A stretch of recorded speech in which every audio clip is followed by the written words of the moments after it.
Welcome, ladies and gentlemen, to Focus on Liberia on the Marketplace. I am your host, Gabriel Carter.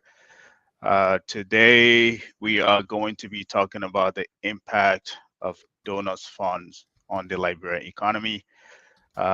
Today, we want to address the, we want to use the case study of, we want to use the op-ed that was, been, news as a backdrop of our discussion today. So today we're going to be looking at the impact of donors funds. So what I want to do, I don't want to go back to, since, you know, at the inception of Liberia. We want to look at this from since, 2004 to 2022, since the war ended in 2020, 2003, up to 2022. So this is what we want to be talking about today. And again, as I said, we want to use the op-ed, the recent op-ed, as the backdrop. And I suppose you guys know what the op-ed is. There was a lot that was said in the op-ed, but for this show, as you know, we always do. We look at things from our economics or finance perspective. So that's exactly what we want to do today. If you've been with us, we've been talking about uh, how to improve library economy, looking at different, sectors or segment of the economy. We've done two sessions already. Last week we covered what was it? Infrastructure. We look at infrastructure, right? Today we're supposed to look at another segment, but I think we need to take a break and talk about this wonderful op-ed that that was written, but not from the political landscape, but more from an economic perspective. So for us here, what we do, we like to look at numbers. I know it's a very difficult thing to do. Uh, it's not easy. So, but that's what we like to do here to focus on Liberia on the marketplace, where we talk everything finance, business, and economics. I am your host, Gabriel, and I thought I was piloting this plane alone, but I got my co-pilot here. So Larry, thank you. I was just giving everybody the you know background of what we're going to be talking about today. Initially, as I said, we wanted to talk about we had this series going on about how to improve library economy, looking at different sector, but then this op-ed came up, and we figure that in as much as everybody else is talking about it, let's look at it from a different landscape. Let's look at it from an economics standpoint. Let's look at it. This one aid that they keep talking about. Let's look at how much aid we've gotten since 2004 to 2022 up to now. How much have that aid been? What impact it has on the library economy. And as I said, we want to use this op-ed as a case study to look at that. So Mhm. that's what I want us to talk about today. Um, there are some questions we want to look at here. Why is the mayor of Monrovia asking for as I was talking to Dennis before we got on this thing. He said, why is the mayor asking for money just to sweep the city, to clean the city? Why is he asking for donors money to clean it to clean the city? Yeah. What have we done with all the donors money that we've gotten since this war ended, and we've been on this almost 20 years now of democracy and supposed to be perpetual growth, but topsy turvy Mhm. kind of a ride. So that's what we want to Yeah. look at today. And again, thank you for joining us. And Yeah, wherever definitely, you are, definitely. take a time to act again. Bring your questions, Yeah. Larry. First of all, can you hear me loud and clear? Yes. Yeah. All right, Perfect. perfect. Yeah, so I think it's a pretty interesting conversation to have. I think that people need to be educated in terms of why it is that the Americans are doing what it is that they're doing. It's Hmm. so important to understand what's going on because this whole aid thing has been around for decades and Yeah. decades. And just what you said, it's alleged that, well, it's not alleged, the mayor did make that statement, but he was trying to polish it up, Right. right, by saying that's not what he meant. Right. I'm not sure what you mean when you're telling someone you want money. I don't get why he was trying to kind of flip on that. Right. But yeah, so I don't know. I think we should probably just dive right into it and Yeah. discuss it, and Yeah. we'll just kind of make this more interactive. So have conversation with the people so they can understand what's going on, Yeah, because I don't no, think a I lot of agree. people, yeah, a lot of Yeah, people don't understand perfect. what's going So I suppose you read this op-ed, right? Um, on. Mhm. and so as I said, we want to use it as a backdrop. I suppose you read it. There was a lot that was said in the op-ed. There is Mhm. what I call obvious truth, right? When I mean obvious truth, something you and I and every other Liberian out there knows, right? This is things we know. Um, so, but tell me about your perspective on this op-ed. Like, what do you think about it in terms of what do you think about it, and what do you think? Yeah, what do you think about it? So here's the thing: there's a lot of blame to pass around, Yeah. but this whole business of aid, and we all can have difference of opinion, because there's really no hardcore evidence to kind of support. There are two sides to this argument. Hmm. You have economists like the economist from Goldman Sachs, Hmm. well-known investment bank down on Broad Street in New York City. Right. You had a former economist named Damisa Moya. Hmm. She wrote a book that aid is actually harming African countries. Yes. She's not alone in that argument. You had another economist named Angus Deaton.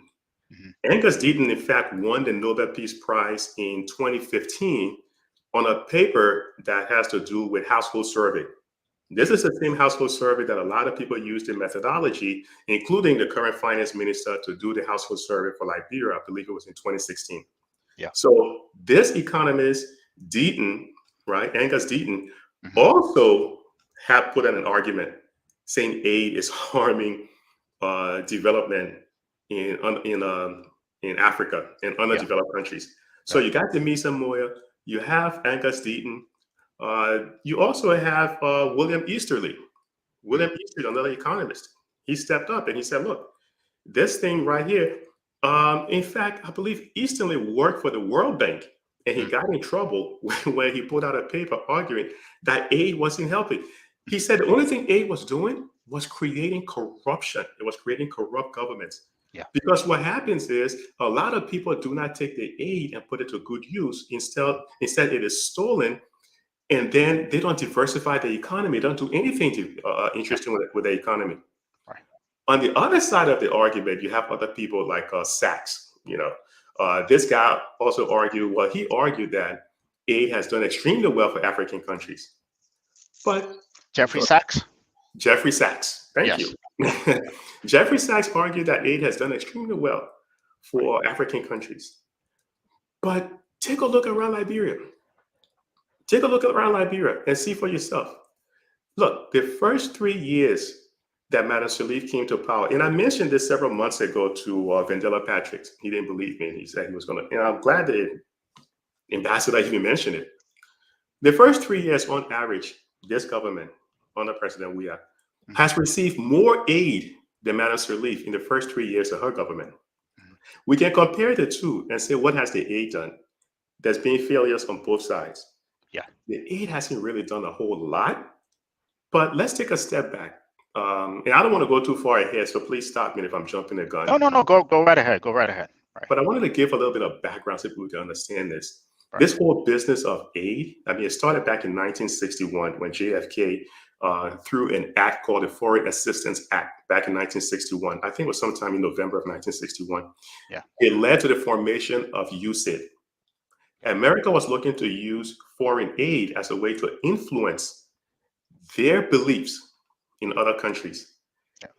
It followed what happened after 1945, after the end of the Second World War, when Yeah. we had something called the Marshall Plan that was used to build Europe. Hmm. So it was the same concept. Okay, let's give aid over to these underdeveloped countries as a way to kind of help them develop. Hmm. But we can fast forward 50 of plus years later, and we can see around Liberia, aid Yeah. really, in terms of dollars to results, it really hasn't done a whole lot if you technically think about it, you know? Yeah. So where are we heading with this? I mean, but it creates a serious problem because, like what the ambassador said, now governments do not wait to fix the problem. They Hmm. wait for the development agency to come and rescue them. Yes. Yes. We saw this with, yeah, go ahead, Gabriel. And that was the I think that's what led to the question that I was, I posed there earlier. And I think that is exactly that mentality that the mayor of Monrovia had, that he's looking for, supposedly he's not giving enough aid to clean the city. That is, again, as you alluded to, he's waiting for this aid money to come to rescue him from his responsibility that he's supposed to carry on as a mayor. So I just wanted to point that out while you give the background there. Yeah, yeah. At its most basic level, and the ambassador spelled it out, at a more basic level, I mean, cleaning your city is not something you wait for aid agencies to really come in to do at a most Right, basic level. But we tend to, and we saw that during Ebola, right? right. During Ebola, we actually waited until the international community started bringing in money before we started taking steps on our own to kind of help the people, right? How is it we didn't diversify the economy during Ebola? We ran out of gloves. It was kind of sad. Hmm. Here's a country that produces rubber, but it didn't have personal protective equipment. So this whole, and you will always get chastised by the international donors if you keep taking the money. Hmm. And then you live in a lavish lifestyle. You fly private jets. You what was it the former president said on Twitter that got everyone in the government? She used a word. Opulence, opulence. Yes. You're gonna get more tweets. Opulence. You live in the opulent lifestyle where everyone else is. You're right. Yeah. Yeah, you're gonna get more tweets if you start flashing and living that lifestyle while you accepting so much aid from the foreign from the So NGOs. I know for this, show, we actually, I had this link that I would, that was shared with us. I had Mhm. some charts that I wanted to share, but I don't think I have that ability to do that. But let me just give you a little background here. So, as I said, we're looking at 2004 to 2022, which is this year, right? Mhm. Just the USAID alone, right? From 2000. So I'm looking at it from administration to administration, and you can connect me here. So that is not inclusive of every aid, every category of aid. I'm just looking at USAID specifically. So from 2004 to 2016, right, which I think was the last term of the previous administration, we've got as a country $3.8 billion in aid, right? Yeah, The does it high, show? huh? Does it show the people in Yes. So Nigeria? what I do, I I mean, accumulated. So in terms of the actual development, does it show that Liberia has received that kind of money in terms of the healthcare system, the education, the electric grid, and all that stuff? exactly Right. that, and this is directly from the sources website. This is Mhm. directly from the USAID's website, right? So in 2004, in 2004, we got 159 billion. I mean, $1 million. 2005, not 195. 2006, 187. 2007, 234. 2008, 229. The highest, I think the highest we got was almost $1 billion. That happened in 2015. We got $837 million. And then the year after that, 2016, it was at 514. That was the highest. So from 2004 to 2016, we total we got 3.8 billion, right? Now that I think that was the cutoff of that previous administration. So from 2017 up to now, we've gotten $759 million. So I wish I had the ability to share the chart. So what has happened since this administration took over? And you can say, hey, it's due to how they perceive you in the international community. That aid has dropped significantly. Like every year, it has been decreasing every year, Well, you know right? what kind of pushed that along as well, right? Why it dropped? Because you heard the whole thing. You heard the shenanigan when the finance ministry was sort of misappropriating the donors' money. What Yes, was it called? There was some fancy word, fancy phrase they give to it. I can't think of it. I hope somebody remember what the Ministry of Finance used when they misappropriated and moved money from the donors' account. And yeah, if the ambassadors didn't have to get together and write a letter telling them to put the money back, there was something. right. And I think that's those are part of the confluence of things that happened that led to this op-ed that we're not talking about, which is our case study. I think those are part of the confluences of things that happen. Like you said, the misappropriation. The It leads to corruption. right, exactly. So for me, I think everything that was By written some of you in nailed it. It was called borrowing initiative. Exactly.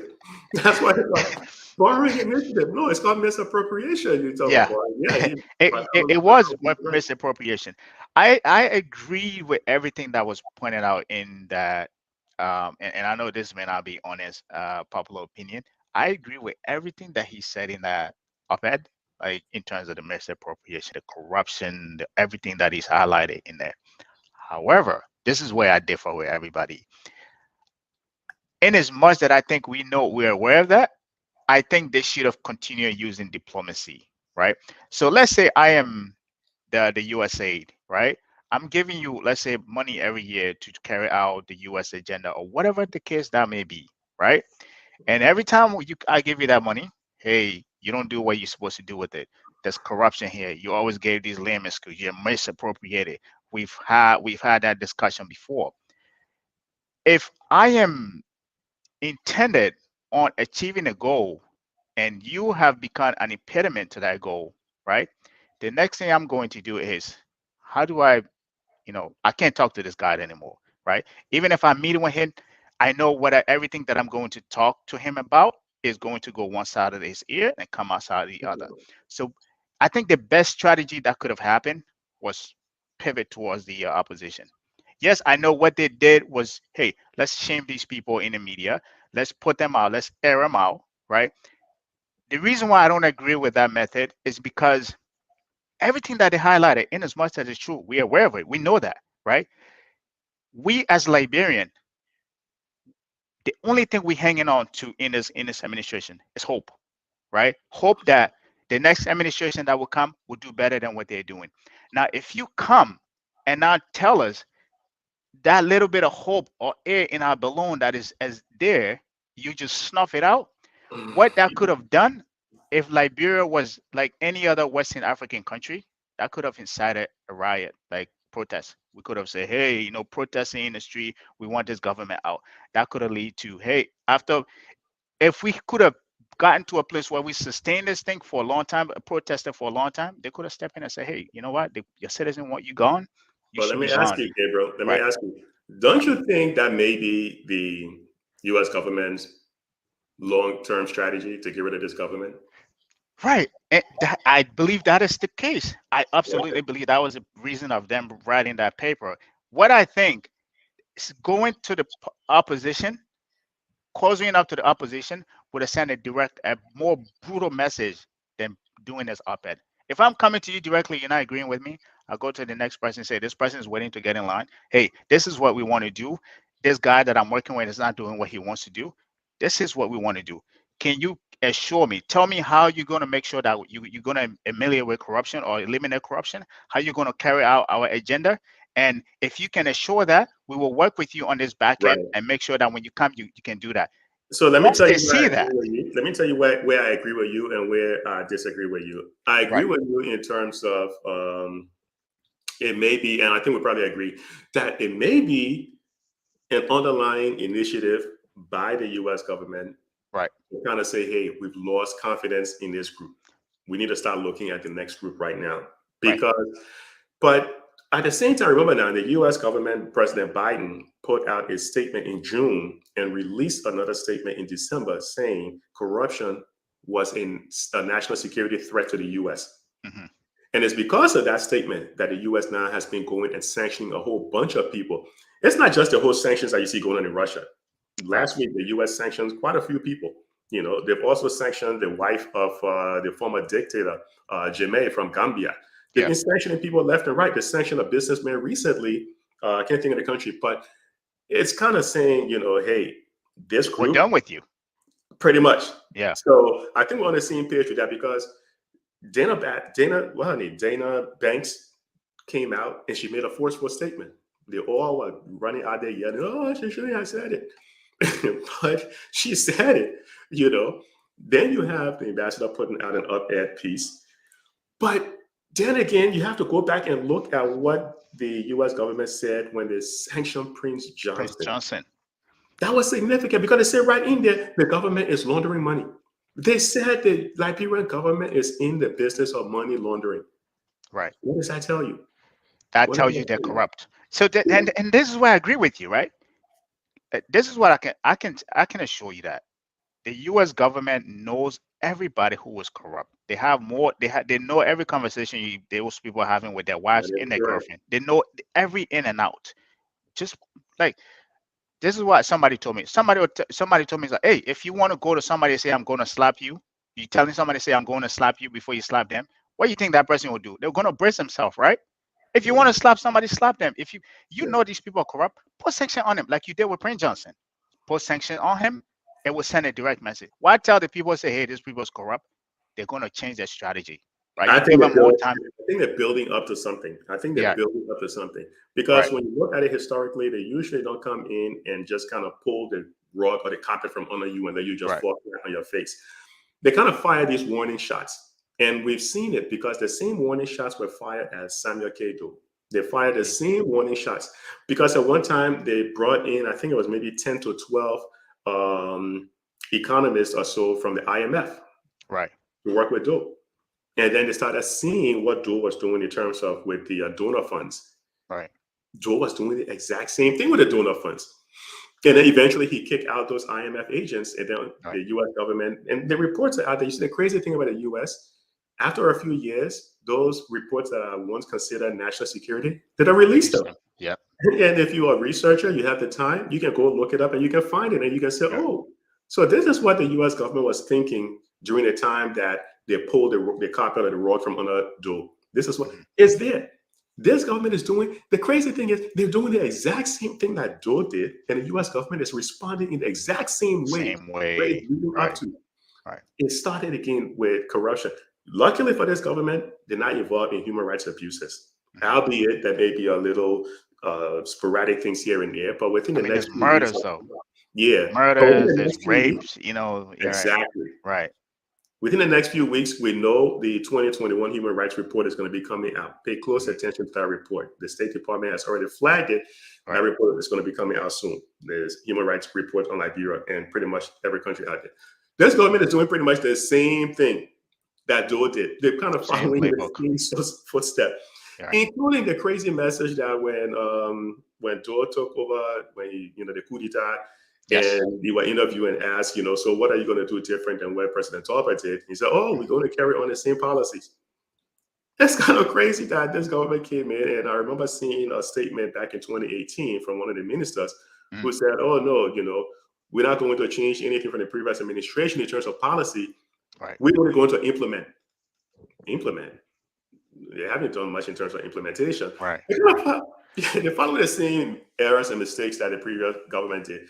But yeah, this whole donor thing, So yeah, that's what lead us into the discussion I want us to have today. Why? What do you think, or why? Not what, but why do you think we haven't been able to leverage donors fund and work with our partner to really transform this country? Because as I said earlier, from 2004 to 16, that's $3.8 billion money. Yes, in a way, we could say, hey, these people came in and they brought their own workers, but I don't think there's much that those people making salary that can take away that amount of money, out of the economy. A lot of it stay there. The earmark it, if you go on the USA website every year, they will you can see the money, and they will tell you the things that they earmark for. So those things were earmarked for specific sectors in the economy, somewhere, treasury, somewhere for defense, somewhere for healthcare, agriculture, right? What is this?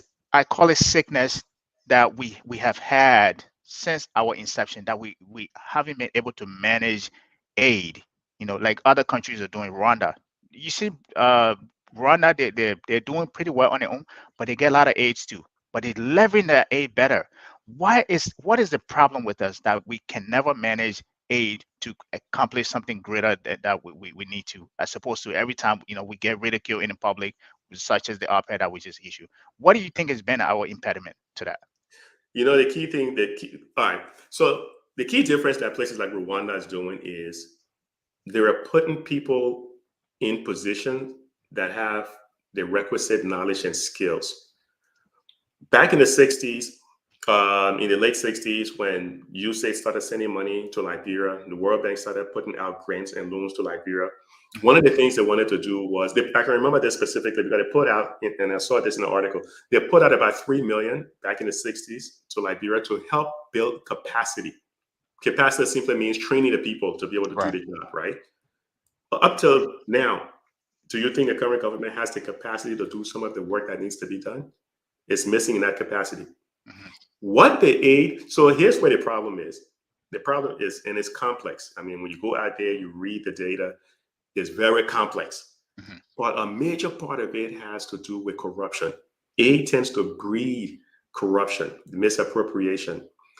The other thing that aid tends to do is it makes people lazy and rely on aid rather than diversify the economy and build their own capacity.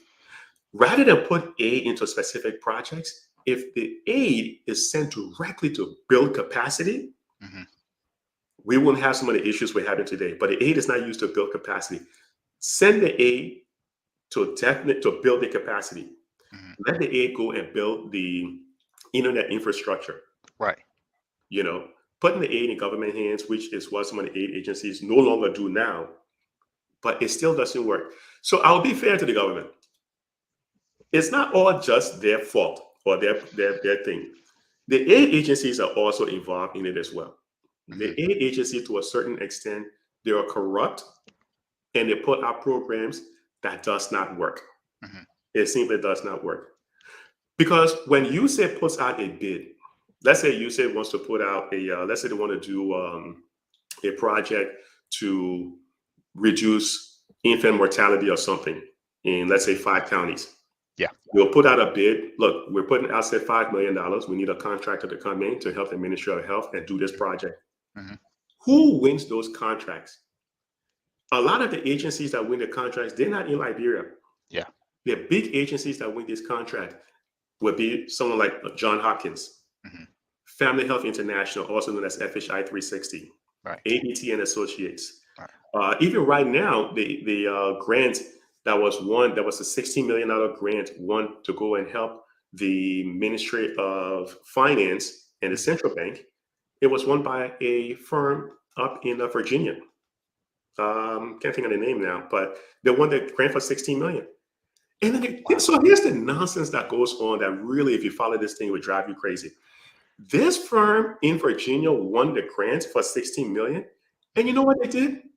They put out an ad on the executive manager's website asking Liberians to come in and offer suggestions that will help diversify the economy and help grow the economy. And they were offering to pay anywhere from $50,000 per idea. They won $16 million. And they want Liberians to come and get $50,000 to tell them how to analyze the Liberian economy and how to grow the economy. Why the hell did you apply for the grant when you don't know what you want to do, right? If you don't understand the economic structure in Liberia. So a good portion of that money goes in and it turns right around and comes back. It comes right back to the US. And I'm going to say something, I'm not going to get into the specifics, but I was actually at a meeting with some Liberian government officials over at the State Department. And the government officials were trying to do a good thing. They wanted to take a look at what the aid agencies were doing in Liberia.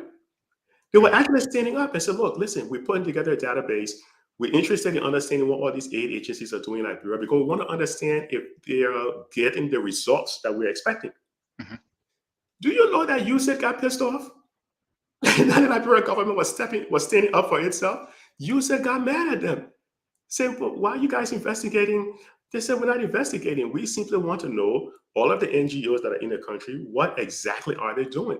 Apparently, there's no database that shows what they're doing. Right. So somebody wanted to keep track of them. How long ago was this? If you don't want to put you can say a few years, few years ago. It was a while ago. It was a while ago. Yeah. Okay. But Yeah, I mean, I was stunned. I said, wow, so the government is trying to do something. I was fascinated because this is something I've been studying for a long time. So I Yeah. was fascinated. I'm like, oh, great. The government is going to do something about it. But what happened? You said shut them down, saying they really shouldn't be checking up on the NGOs. That was a surprise. That was a big surprise to me. But But the there was no government, pushback. Was there any pushback on that, or was there? yeah, but how do you push back when you're begging somebody for money?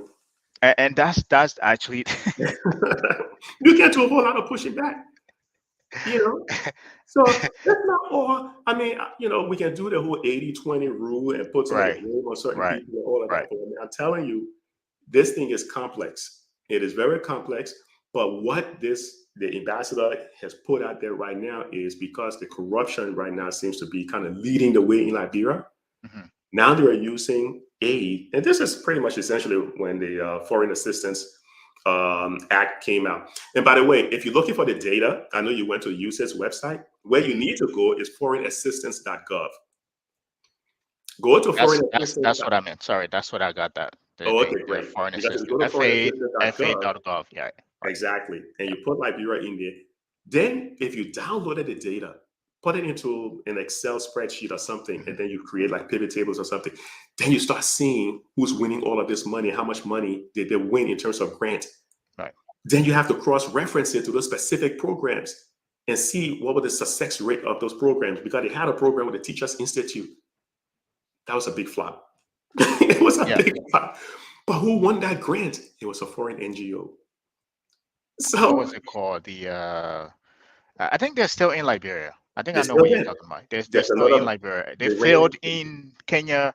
I think they got kicked out of Uganda, and then they went to Liberia, and Liberia gave them they the ran the bridge, yeah, the whole the bridge bridge. thing. Right, right, They ran bridge. They right, ran Liberia technical training program.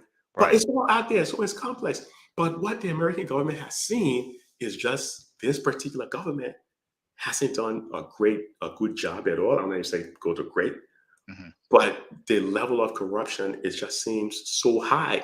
Hmm. They haven't lived up to the what is it? PPAD, the Pro The Agenda for poor Transformation. agenda. Right, right. Yeah, they haven't lived up I to it. mean, without I think that proper agenda was just a fluke, what I call a fluke. They just put it out there just to say, hey, we have something on paper, so you can't question us about. But in terms of going, going by it and following through on it, I don't think that you're right. They haven't been doing that. I mean, I would say this about the current administration, right? Initially, I gave them the benefit of the doubt. When they came in, I thought, hey, the guy at the top may be as clueless, maybe as blind as a blind bat, right? However, there are people around him in our administration who will help steer this ship.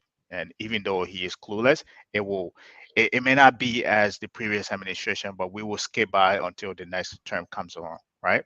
That Mhm. was that was the benefit of the doubt that I gave them, right? But 4 5 years in, what we're realizing is that it's just not him who doesn't know what he's doing. The Right. entire apple is rotten. Like, hence why this, op-ed came out. Hence why we're getting this amount of money, but we have no idea what's happening to it. Right. So I Yeah. agree with you on that. It is just not him. It's just the entire body of people in that administration don't know what the excuse my language, don't know what the heck they're doing. Right. So I agree with you on that.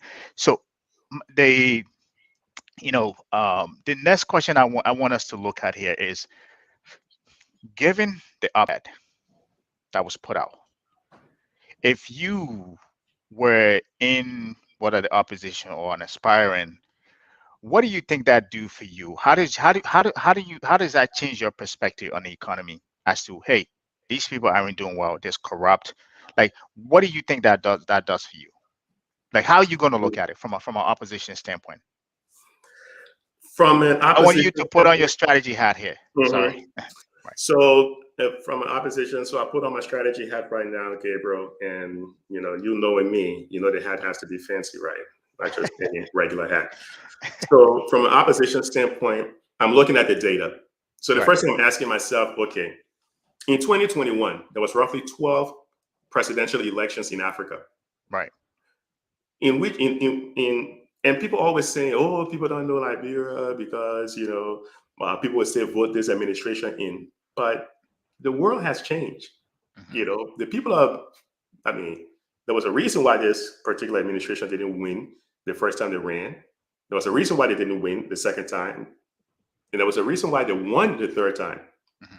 But given that they were unsuccessful twice, it's not automatic. Even though it's the incumbent, it's not Right. automatic that it can win. Let's look across Africa as a whole.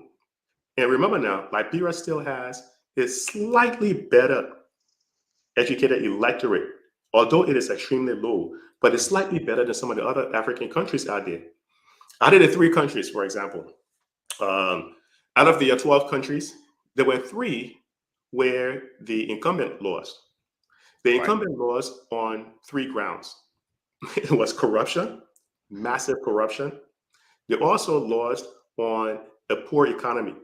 The economy is always the key factor because when people are not making money to feed themselves, when you're not making money to feed yourself, you will remember that when you go to the polls. Yes. Corruption, um, there was a disappropriate, the proportion of people living below the poverty line increased in those Right. countries. So if I put on my opposition hat right now, I'm looking at the data right now. I say, Yeah. okay, the first 3 years, this particular government being in power, the economy fell 3 years in a row. Yes. In 2021, they are claiming, based on IMF projection, Hmm. that the economy grew at 3.6%. The economy didn't grow at 3.6% because if you look at the growth rate over a period of 4 years, it's not no 3.6%. What No. happens is there's a change, the percentage change from the That's, previous year is 3.6. It's yeah. not, And that's what they're growth rate. thinking is growth rate. And it's not. There's a difference in the two. But even though they are claiming there's a 3.6% growth between 250,000 to 300,000, according to the World Bank, according to the World Bank, between Right. 250,000 and 300,000 people became poorer. So the economy is not going to get better in 2022. Why? Right. Because of inflation. We Hmm. saw the Federal Reserve Bank just increase the federal funds rate, the benchmark Yes. rate, by a quarter basis point. Hmm. Jay Powell, they're saying, look, because of inflation, global inflation, we're going to increase this thing by a quarter basis point, Hmm. 25%. Hmm. The global economy is going to slow down. Yep. The entire economy in Liberia, a great percentage of it depends on what's On. happening outside of Liberia. Yeah. I'm the opposition. I'm looking at how did the other guys then lose election in 2021, and I'm saying Right. does the same thing exist in Liberia? Right. What is it these other guys did in these other countries where elections were lost? In the places where the incumbent won election, Hmm. for example, a place like I think it was Chad. Was it Chad? Well, let's take Uganda for example. Yeah. How long Musari, whatever his name is, been in power? Museveni, my Museveni. guy. This guy been in power since what? Abraham was Yeah. around. Been in power as long as dirt. Yeah. But what did they do to Bobby Wine? When Bobby Wine was running as an opposition, Yeah. that election where they're saying that he won was so fraudulent because how could it possibly have counted votes when it had Right. shut down the internet? Exactly. The internet was down. Yeah. They shut down the internet. They refused to let Bobby Wine leave his house. There was so much going on. In those places where the incumbent won, there was massive, massive fraud. Massive fraud. I can't think of the country. I don't know if it was Chad or where it was, where the president won, but then there was some uprising. Rather than go and give his acceptance speech, he went to go stand with the soldiers with the country, and he got shot, and the next day he died. I think it was Chad. I think it was Chad. Yeah, I remember. I remember that. Yeah, I think it was Chad. I think it was Chad. I think it was Chad. Yeah. Rather than go give his acceptance speech, he went to go meet the soldiers, and the uprising was because of the massive corruption during the election. Right. Elections tend to breed a lot of corruption. So if the U.S. government pulls away from this particular government and start criticizing them, the worst that could happen for now until 23 is someone within the government gets sanctioned. Mhm. That's going to be bad. And there's a high probability, I'm leaning towards the 80-90% range I that think it it will will happen happen too. Yeah. Yeah. because of what happened with Prince Johnson, what the government said. And they said the Liberian government is laundering money. Mhm. That is huge. Remember the passport gate? The Yeah. whole thing with passport? Yeah, that guy disappeared. He left the country. I don't know if he left the country. Nobody heard anything about him. Or I don't think he was ever investigated. Uh, Mhm. anything like that, right? When was the Now, last time you heard of a Secretary of State from the U.S. intentionally sanctioning someone for being involved in fraud? Usually, the Secretary of State, the U.S. Secretary of State, don't get involved in that stuff, yeah, yeah, but they sanction this government. And what happened to the foreign minister, who everyone believed was part of this whole sham? yeah, Yeah, no action was taken. yeah, yeah. You know. No, I definitely agree with you. And I think uh, in it, what I would like to see, it's I want to see action taken, right? I think I like the warning shot, right? To put it that way, the warning shot, right? If you want to issue a warning shot, you issue a warning shot, right? But in addition to that, you already know even when they issued the sanction on Prince Johnson, you heard what they say. Hey, Mhm. there are even segment of the government, right, that are corrupt, right? And I'm sure they know those very respective individual who are involved in that. Sanction them, right? Sanction them, raise a flag or whatever you got to do. Because at the end of the day, this is not about, you know, like you said, they've tried diplomacy. That didn't work, right? At the end of the day, now the the the the the, the, the livelihood of the other 5 million Liberian people trumps that of any party or any individual that may be, bad actors within that government. So I think if you're looking at it on that scale, I think everybody will want you want you to sanction these people. Put sanction on them. Let Mhm. everybody know who they are. And if that leads to you know that administration losing, so be it. We already know they're not doing what they're supposed to do. At the end of the day, I think that's the lens I think they should be looking at it. But From Gabriel, that wouldn't you standpoint. be also concerned? Because pay attention to this, right? The 2022 budget, the 785.6 million, 140 million plus in that budget is dependent on foreign assistance. It's between grants and loans, right? It's dependent. So if the US government is telling you right now how corrupt you are, what is the That chance is that a you're going to great get point. that grant? Because your budget, not only is your budget relying on what happens in the global Man, economy, that is a good perspective. Yeah. but your budget also, a major portion of your budget relies on grants and loans. So Right. if the US government now is telling you, I mean, come on, Biden assistant went out there and called you guys out on your bicentennial. Right. The ambassador put something else out there. I mean, come on. There are there, Tick for and tack. Right. at one time, I was telling a few people in this government, I said, look, listen, there are people in the embassy. You know very well that the embassy puts out reports. Every American embassy in pretty much every country they're stationed in, they put out a report on Hmm. events taking place in that country. Right. They even put out reports on. They gather reports even from the local newspapers, Hmm. and they put it in their report that is sent over to the U.S. State Department. And Right. at one time, I was telling these guys, I said, "Look, listen, these guys are collecting a lot of people, a lot of information on you guys in terms of what you're doing over there. You think the ambassador, your buddy? No, the ambassador has a responsibility to do certain things." Yeah. Yeah. They weren't listening, and I was getting this information from very reliable source. Right. They weren't listening. There's a reason why President Weah is, as far as I know, in modern Liberian history, the only president who hasn't met a U.S. president. Even Dole met Ronald Reagan after the coup d'état. Yeah. That kind of tells you something, right? Dole met Ronald Reagan. I don't believe Charles Taylor met anyone. You know, No. No. in fact, there's still a warrant for Charles Taylor arrest somewhere in Massachusetts. But that's another show. That escape That's out another of show. Plymouth, Massachusetts. Yeah, Uh, that's another show. you But know what? mhm. That is a great uh way. That's a great perspective. Take you give on this whole budget. I didn't think I look at it. I don't think anybody looked at it from that standpoint, right? That we've had this, op-ed that and where they're calling you out on your corruption. And we, as you rightly pointed out, there's $145 million of our entire budget that is coming from donors. Yeah, That grants, is going to loans and grants. Yeah. Mhm. influence us getting that money, or it's going to diminish the likelihood of us getting that money, right? Mhm. Now, what I want to look at here is, what do you think happens if we don't add that additional? What Not just add that additional. If we're not able to raise the money that the budget that we're supposed to raise, right? Mhm. That sets another precedent of, what is it? Maybe 4 years now of budget shortfall, right? That we're going to Mhm. have of right. And at this point, when I come out here, when I talk about the economy of Liberia, like usually I sound like an alarmist to a point.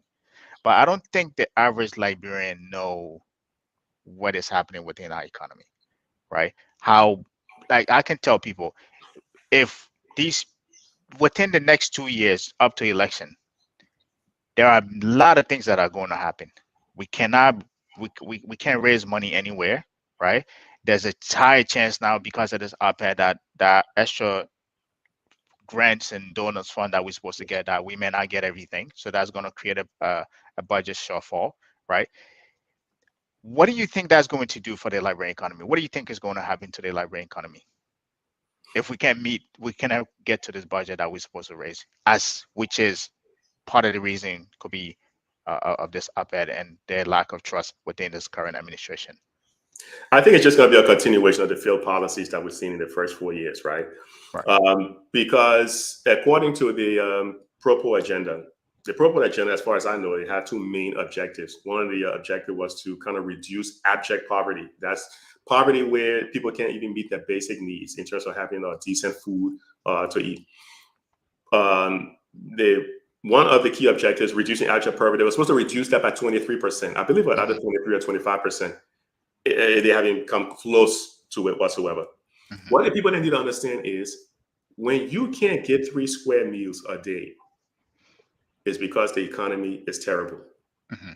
When the price you are paying today for gasoline is so much higher than the price you were paying 4 or 5 years ago, Right. the economy is terrible.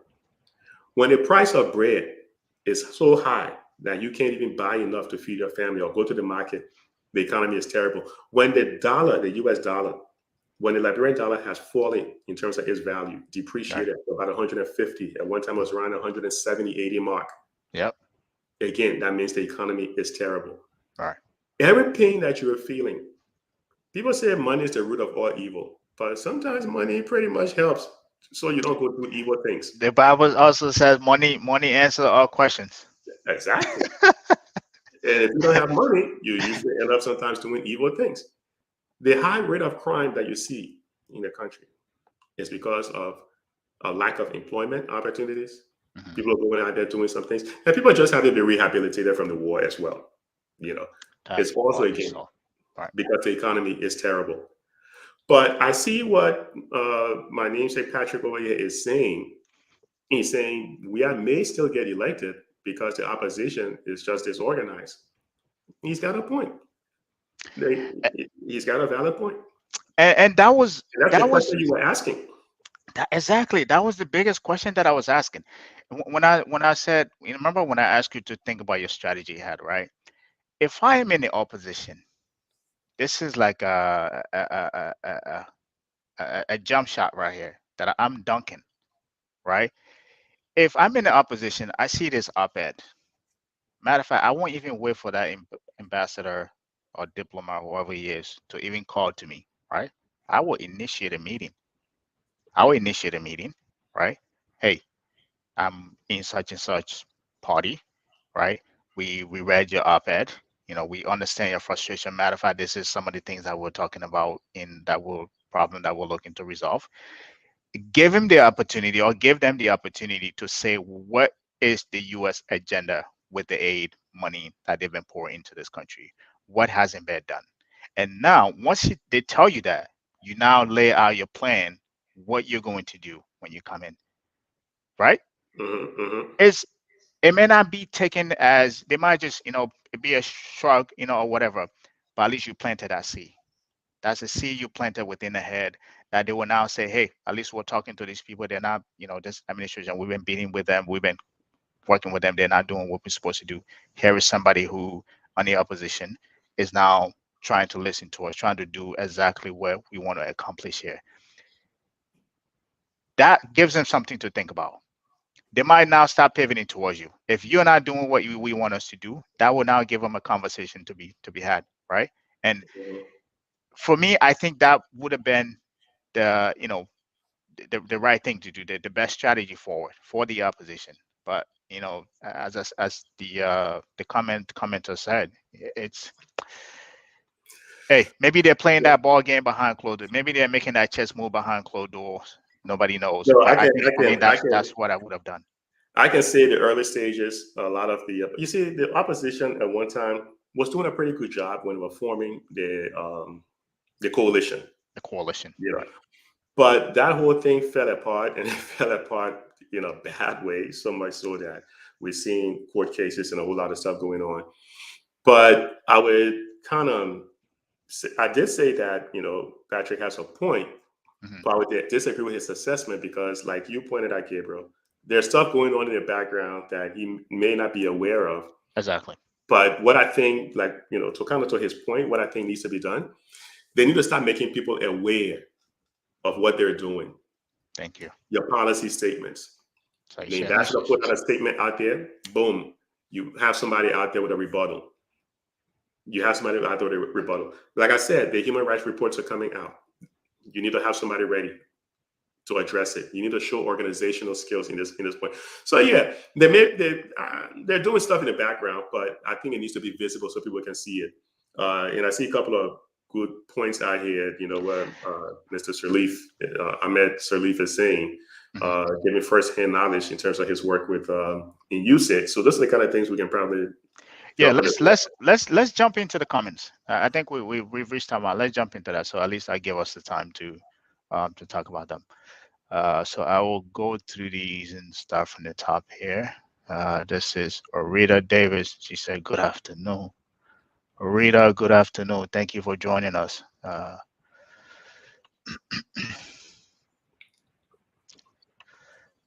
right, we have Anthony Gay. He's appreciating my Larry King microphone.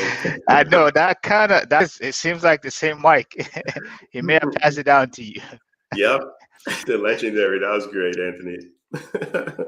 Orita again. She said, "What happened to the garbage trucks the European gave to the Liberian government to clean the city?" What happened to the voting machine that the U.S. government? You saw that in the chat, right? The ambassador's press statement. Yeah.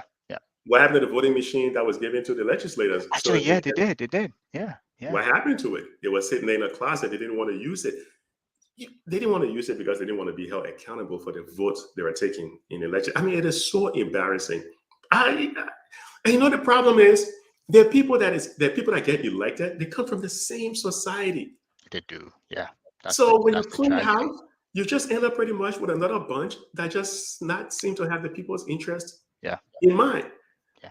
Apart from a handful, I will not, just castigate or categorize everybody and throw that a handful. Yeah. But usually they end up getting corrupted by the majority. They end up being the majority. Yeah. They join the bandwagon. But people have to be held accountable for the votes they're taking. So you can look back and say, look, my man, you voted on this issue. Why did you vote on that issue? But you can't hold them accountable because they don't record their votes. Yeah. In terms of the garbage truck, it's like anything else.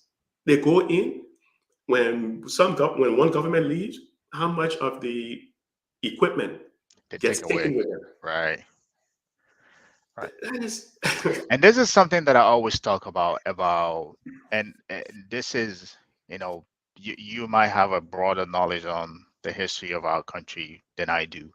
I was born in Liberia. I didn't grow up in Liberia. I grew up in 3 different countries, right?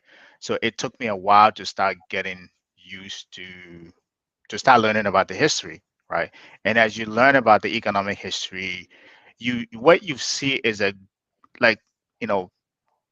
hasn't been intentionality in terms of moving our countries forward. Like you rightly pointed out, people come in, They do the same thing. Another group come in, they do the same thing. Another group come in, they do the same thing. I think the only time in the history of Liberia where we really had a shot was somewhere in the 60s, where we had 8 years of economic growth. We were the second highest growing economy in the world, second every time for 8 years straight, to the point they took economists from Chicago Booth School of Economics. They went there to study Liberia economy, right? Those 8 years, everything that we had, factories and all of those things, industries, that was it, right? And I think if you talk to other people, that's when they tell you about the normal days. I think that's what a lot of people refer to as the normal days.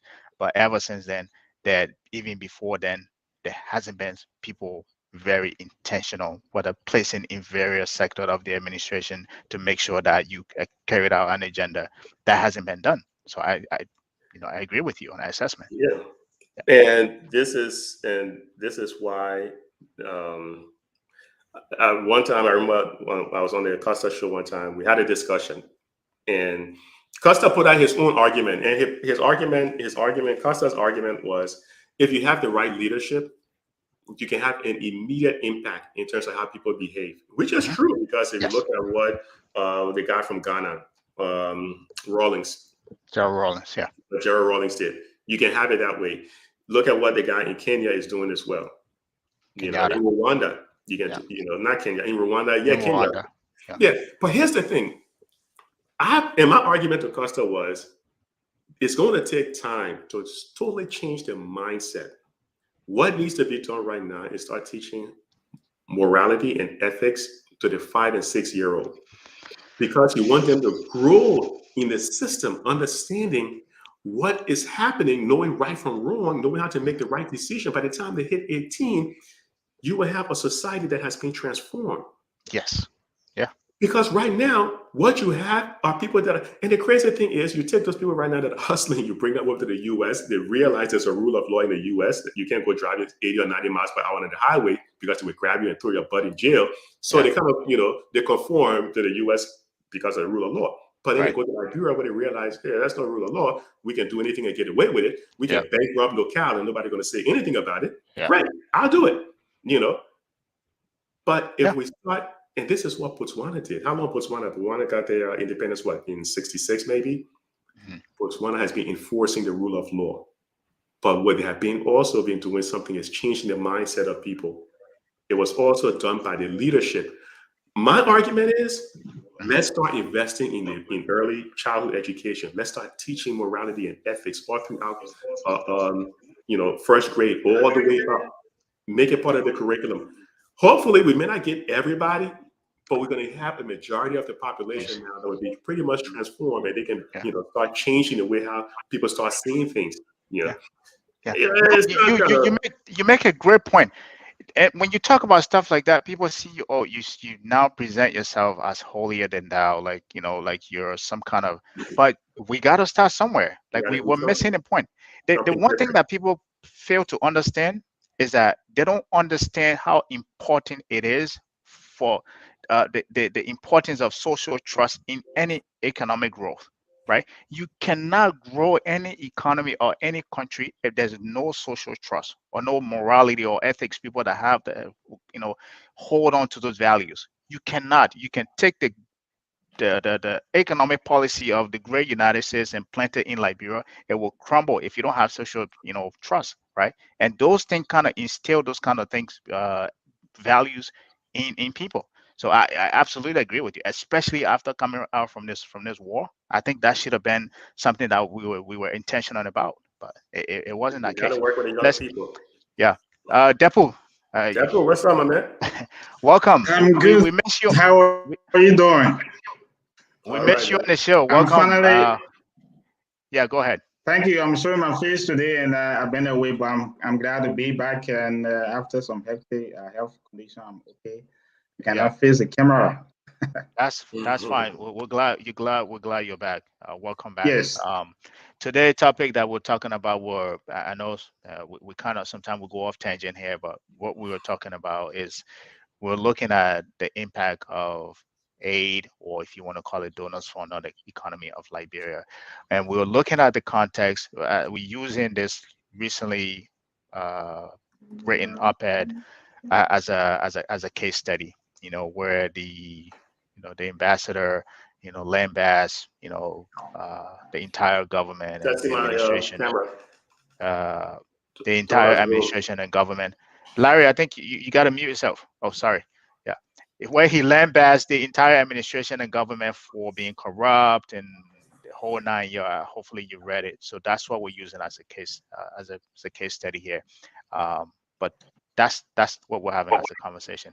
All right. Yes, thank you. I don't know if you I read that. listened You to read when that. I was What driving. is your When I take? was driving, I was Continue with the listening to conversation. you guys as well. Right. I was listening to Larry very well and both of you conversation, Right. especially about the aid, which of course the amount of in fact, which I'll call the risking of the budget that coming from the need to now de-risk the budget in terms of aid appropriation that was there on allocation because of the constraint that, in fact, the country, the aid that have been committed to Liberia, we don't know what will happen. The government need to recast the budget. They need to review it very closely and carefully. And one of the things that right now it puzzles me is that I don't know what the government is thinking about, or whether the two main policy, the monetary and fiscal, are coordinating well.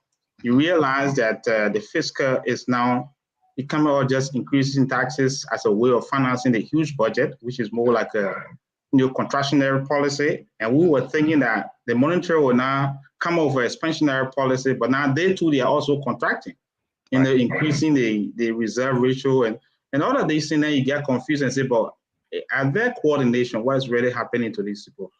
And the worst situation now with the global economy, in fact, the US inflation and the gas price and everything, that is have already increased, reduced people pocket in change in terms of how much they spend a day. Movement in Monrovia on a daily basis, when I call, people remain home. Even the government workers, most of them remain home. They don't go to work. So productivity will decline in the public sector. Then the worst place you're going to be looking at now is private sector, because the few companies that are there, they'll be constrained to lay off their workers, and that will make the country become very much rigid for living. So they now need to take a quick stand in just this month, the first quarter, say, look, we haven't gone far. This is our first quarter, so let's just review everything with all the global crisis and also domestic situation. Let's review it in order for them to recalibrate what they have. And that would be the best way now for them to do it.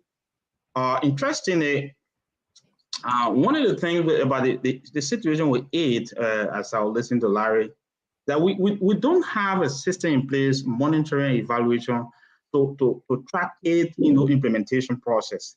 And because we don't have the capacity to do that, and sometimes we have the capacity, but we don't have the influence internationally to say, look, while you are breaking this, we'll make sure that will match the let's say the labor employment are going to come.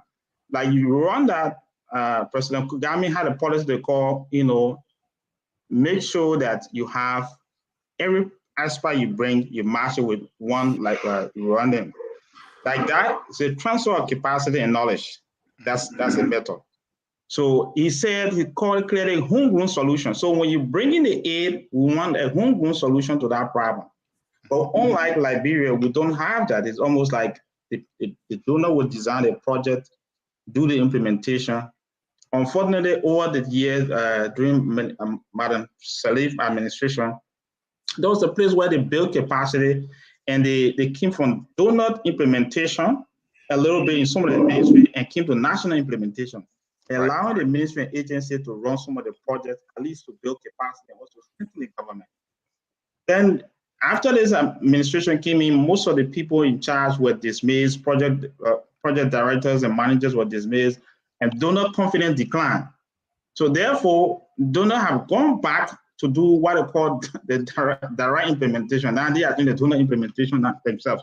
So they also cut down enough, income to Liberians who were on some of these projects, and government entities that actually been subsidized from the projects. Some of them have cut down opportunities. So we have to look at these things. These are the challenges that they have right now. You need to be very frank with themselves. The ministers need to call the technicians and say, look, what's the way forward? How do we meet with our target? And sometimes I will say clearly that they need to set target every ministry and say, look, for this year, this is how, for example, Ministry of Commerce, and say, look, in terms of import permit, we have had these challenges of people under declaring and over declaring. In terms of export, they will come and under declare to have an opportunity, and they're coming in, they also under declare. I mean, what do we do? So you need to put a mechanism in place. These are simple things. Maybe you say, look, a system being in place to track import export. To look at prices abroad and prices locally. What's the differential? At least to help reduce the cost of living for people. Simple, target can be set to improve the living standard of our people. Other than that, I think we are headed for some major trouble for the country. So I have a question. I have a question for both of you. Given what you just said, right? Yes. And you guys can answer this, and then we'll continue with the rest of the comments. Do you? And I think Larry alluded to that, where the government was trying to monitor the impact of aid within the country. I think some point you mentioned that, right? And Larry just they were trying to alluded to some of that, right? Do you think we need to be we need to put in some kind of policy right now where that if there's donor aid coming in, we should go back to what the previous administration used to do, pair them one-to-one, or what Rwanda is actually doing, pair one-to-one. If you have foreigners coming, expat coming, you pair them with somebody local. So that way, as you said, Dehpue, to have that transfer of knowledge, right? And to make sure that continue, developing, capacity or developing skill, that we're not building within the universities right now because, our education system. Do you think something needs to happen in that direction, either now, right, in this administration, or the next one that is coming up, the next one that will come in? That's a very good question. The administration, in terms of policy, they have a very good policy. When they made the policy, they came up with another way that they want to bring about accountability from the local level. What is happening there is that implementation is still a problem for this administration. It's not, in fact, in the past administration as well. But what is very much important for them to do in terms of aid coordination is simple. That aid itself should be matched to your development programs. Mm-hmm. First of all, know your priority. You don't allow the donor to decide, okay, I think this is a problem, I'm going to design this project and this is what we can offer. Like that, you can have control over it. It's very difficult for you to have control. Even if they have designed a program, you need to say, okay, look, as we look at what you have designed for the country for the next 5 years, it's true. But these are the area of concentration right now. We don't want to go that route. When you do it like that, you give them opportunity to, because in any case, that's business for them too. The international organization, they are also making business, they're raising money, coming, providing opportunity, providing jobs for their people. At the same time, they're helping to reduce poverty. Mm-hmm. You have to be very definite what you want to do. The challenge that Liberia is having is that some of the sector coordinators, they have what we call sector clearance that have to be given by the ministry. For example, those who are in child protection. You have international organizations coming to do child protection program. You must have a director who understands the program very well to know what are the major indicators you need. And you will be also looking at your baseline data to say, look, these are the area we have, constraint. So you tailor the program towards that end. And now you allow local NGO. That's one of the things we haven't done, to match local NGO activity with the international NGO as well, so that they can be this synergy in their operation, so that they cannot just go anywhere. That's why most of the money coming in is going back. Because if they directly implement, the local NGO are simply striving to do whatever they do have to do. Some of them, to be very frank, can sometimes say capacity. When you deal with some of the local NGO, you realize that you got strong and experienced people in there, but they don't have funding. So they end up just giving themselves to the international partner. I listened to him about this UC macroeconomic project in Liberia. And interestingly, to be frank, my friend, we applied, we were not qualified. But when we look at the whole idea, but how useful is this funding going to be? If someone talking about $55,000, $50,000, you can do policy where you can collect real data, but anyway, let's apply. Still did not get it.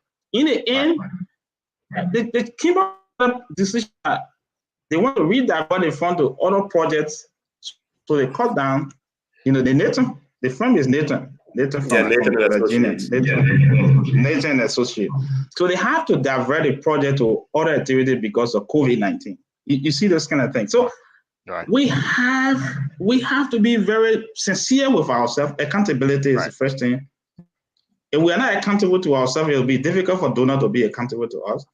So at the same time, the donor themselves need to also understand that in as much as they are talking about transparency, they themselves have to be transparent in their dealing with the country.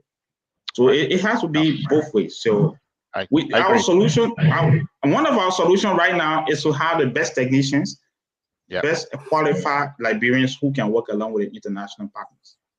Yeah, thank you. Larry, I want to hear your take on that. I know you alluded to some of that, but I want to hear your take on that, and then we'll continue with the rest of the comments. Yeah, I see Patrick Akula wearing the white. I'm wearing an orange shirt. I'm promoting the cell phone company. Patrick will give me a hard time today. But I agree with Dehpue on a couple of things and disagree with him on a couple of things. The things that I disagree with Dehpue on is when you're begging for money, you really don't have a whole lot of say so. You can offer suggestions, but the donor has no obligation to follow through with your suggestions, because what has been working well for them, they're going to stick with it, because they too are being influenced by people who vote here in the U.S. for their particular administration where they got their appointments for. So it's great, to try to partner. It makes sense to do that, to try to partner, but more than likely, USAID is not going to change their model. The crazy thing about it, though, the projects that the U.S. government run here in the U.S., they follow a methodology. They follow a project management methodology. But when they do projects in Liberia or in underdeveloped countries, they don't follow any methodology. I know that because I ran a survey and I interviewed some of these NGOs, and I was asking them, what methodology are you using? You can do PRINCE, some international organization use the PRINCE2 model. There are different methodology out there. They don't have one that they're pretty much following. I mean, a long time ago, there was a guy from the World Bank who created a methodology. USAID even financed the research to use this methodology. But at the end, USAID simply saying, you guys go ahead and come up with a way you're going to run this project at the end of the day. So I understand what you're saying, Dehpue, but I don't believe it's going to work. Yeah. The second point is, in my opinion, is making us lazy. Yeah, we have the resources.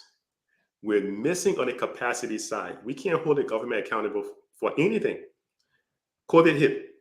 We're waiting for the international community to give us free vaccine. Yeah. Ebola hit. We're waiting for the international community to send us gloves made from rubber that we produce in the country. COVID, we're waiting for the World Food Program, international organization, to come and feed us. And it really makes us lazy. And another thing it does is it harms the economy, because we're not investing in those areas we need to invest in to grow the economy, because we're focused now on the extractive sectors. We become a rentier nation, the extractive sectors, because on the back end, we hope and pray that the international community will rescue us. International community will come and will help pick up, or will give us money to pay to pick up trash in our city. So aid, to a certain extent, and this is what Darren Acemoglu, the economist who worked from MIT, he also put it in his book, Why Nations Fail, right? He wrote the book with Acemoglu and Robinson. He too supported what Angus Deaton also said. Aid definitely make us, to a certain extent, lazy. Liberia should have diversified the economy a long time ago, but they haven't done it. Everybody talk the talk, but no one seems to know how to really get it done. Right.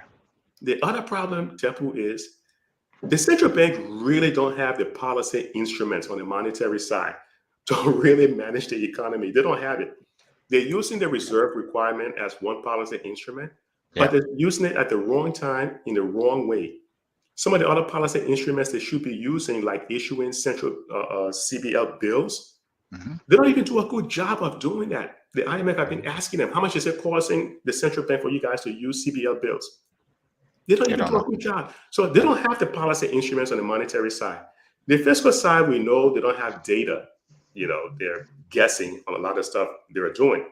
This is why at one time Liz just said, look, we can't produce the data we need. We're going to let the finance minister do it. So the finance minister became a player and referee in the same game. So they're in turn now supplying a lot of the data that we see in some of the reports that comes from the central MCC bank. and all of these report, World Bank too. That we see coming from the central bank. So again, if we're going to take aid, the aid should go directly into building capacity, the technical know-how. The aid agency, I think it promotes corruption. If you kind of give it to any government agency, it's not going to work. We saw the aid Amanda Sirleaf received. Did it do something? Yeah, to a certain extent, because the infant mortality rate did come down a little bit. Maternal mortality rate did fall. But it's still hard to measure what portion of the aid led to that. So what I can say right now is, look, the ambassador's statement is a warning. Something is going to happen over the next 18 months. And I'm not meaning something so bad. I mean something in terms of somebody's going to get sanctioned. It's a given. It's going to, but obviously. Okay, thank you. It's inevitable because there's no way they can listen to these guys' conversation. There's no way they can see that the ministry is involved in money laundering to call the ministry out and say, you guys involved in money laundering. There's no way they can see all those things that happen. That is serious indictment. That is serious indictment. Thank you, Larry. One of the issue of it is still not helpful for us. In as much as it's not helpful, it doesn't develop us. One of the things that we need to do, I think that's the international law itself and the USAID, the rest of you know about the alignment procedure and the processes.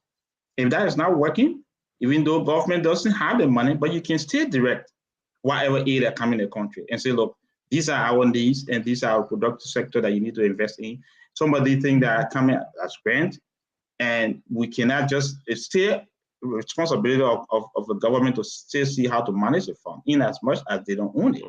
So not because government doesn't have the right or country or citizens are giving the money, it's aid for the country. It's in the country portfolio as a development assistance. So you have to also help and yourself to say, look, we need it in this direction. We don't need it in this area. That's what I'm trying to say. Besides that, one of the things for me, I've always said it to most of my colleagues, and sometimes I tell the student and tell them, look, it doesn't help.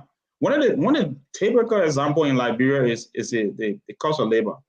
The agricultural production declined because of aid. One reason there is that they came up with this idea of paying workers. NGO were paying workers, and they were paying daily hire $3 US, which of course no farm owner or farmer could pay that $3 US per day. And the $3 per day, most of the young people and older people who are productive labor on the farm area have to migrate to go for this NGO job on the daily basis. Once their funding dry out, they don't come back. Right. And when they come back to any company on a farm, they are demanding higher wages because they are used to getting higher income. So that itself is also undermining productivity in the agriculture sector. And that's exactly what aid does. Yeah, that's what aid did to Liberia. So when you do the assessment, you realize that, okay, once they realize if you're making less than $3 a day, they end up going to the mining area because they're looking for the fast. So that's why you see they have a lot of illicit mining going on. The young people are going to the artisanal mining and they invested their time there. And in the end, they are not too sure because they are seeking for diamond or gold, from different directions. And this causing also disaster. And in 2019, they had a situation in Nimba where 47 miners left on the ground. 47 Liberians left on the ground. So what we need to be doing that, look, it is not helping us, but what we have available, let's redirect it to an area, make a better allocated efficiency. So look, this is better for us. Let's direct it to agriculture. Let's direct it to youth development. Let's go to TVET, build capacity, and that will help the country. All right. These are things that you need to have a think tank, a brainstorming on this issue, discuss it. Unfortunately, the policymakers themselves, they have to avail themselves of some of these recommendations and discussion. Let them be open-minded. That's the only way out. All right, let's finish the rest of the question, and then we can maybe respond to some of the questions, and then maybe we have time to take on more. I think we have another question here, but let's finish the rest. Let's go through the rest of the comments. All right, I think we saw this borrowing initiative from a fancy way of saying misappropriation. Exactly. And then we have dig hole, cover hole. The whole hustle. Bartholomew again. He says sometimes we take action if we hear it comes from Uncle Sam's. That's true. I guess so. I think he's referencing the op-ed borrowing initiative again. And Emmanuel Jackson here says, "Good afternoon, Marketplace from Boston." Okay, I think he's following us from Boston. Emmanuel, thank you for watching. And Bartholomew again, he said, "But Gabriel, that will show that the U.S. government will undermine pending election to get rid of the regime. That's what I think it will signal. If so be it, so be that. I think so." Bartholomew, do you think the U.S. government hasn't been undermining regimes in Africa for a long time, even in South America? That's their playbook. When Oliver North testified before Congress, the whole thing that went up in Nicaragua, the Sandinistas and all that stuff, they've been undermining regimes for a very long time, putting people in place that they feel are more tied to their beliefs. Yeah. So, yeah, they've been doing it. They've done it in Liberia before. This is no surprise if they're trying to do it again.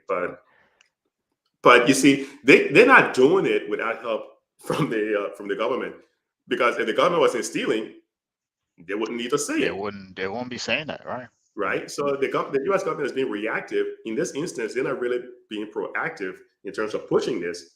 They're simply reacting to what they've been seeing.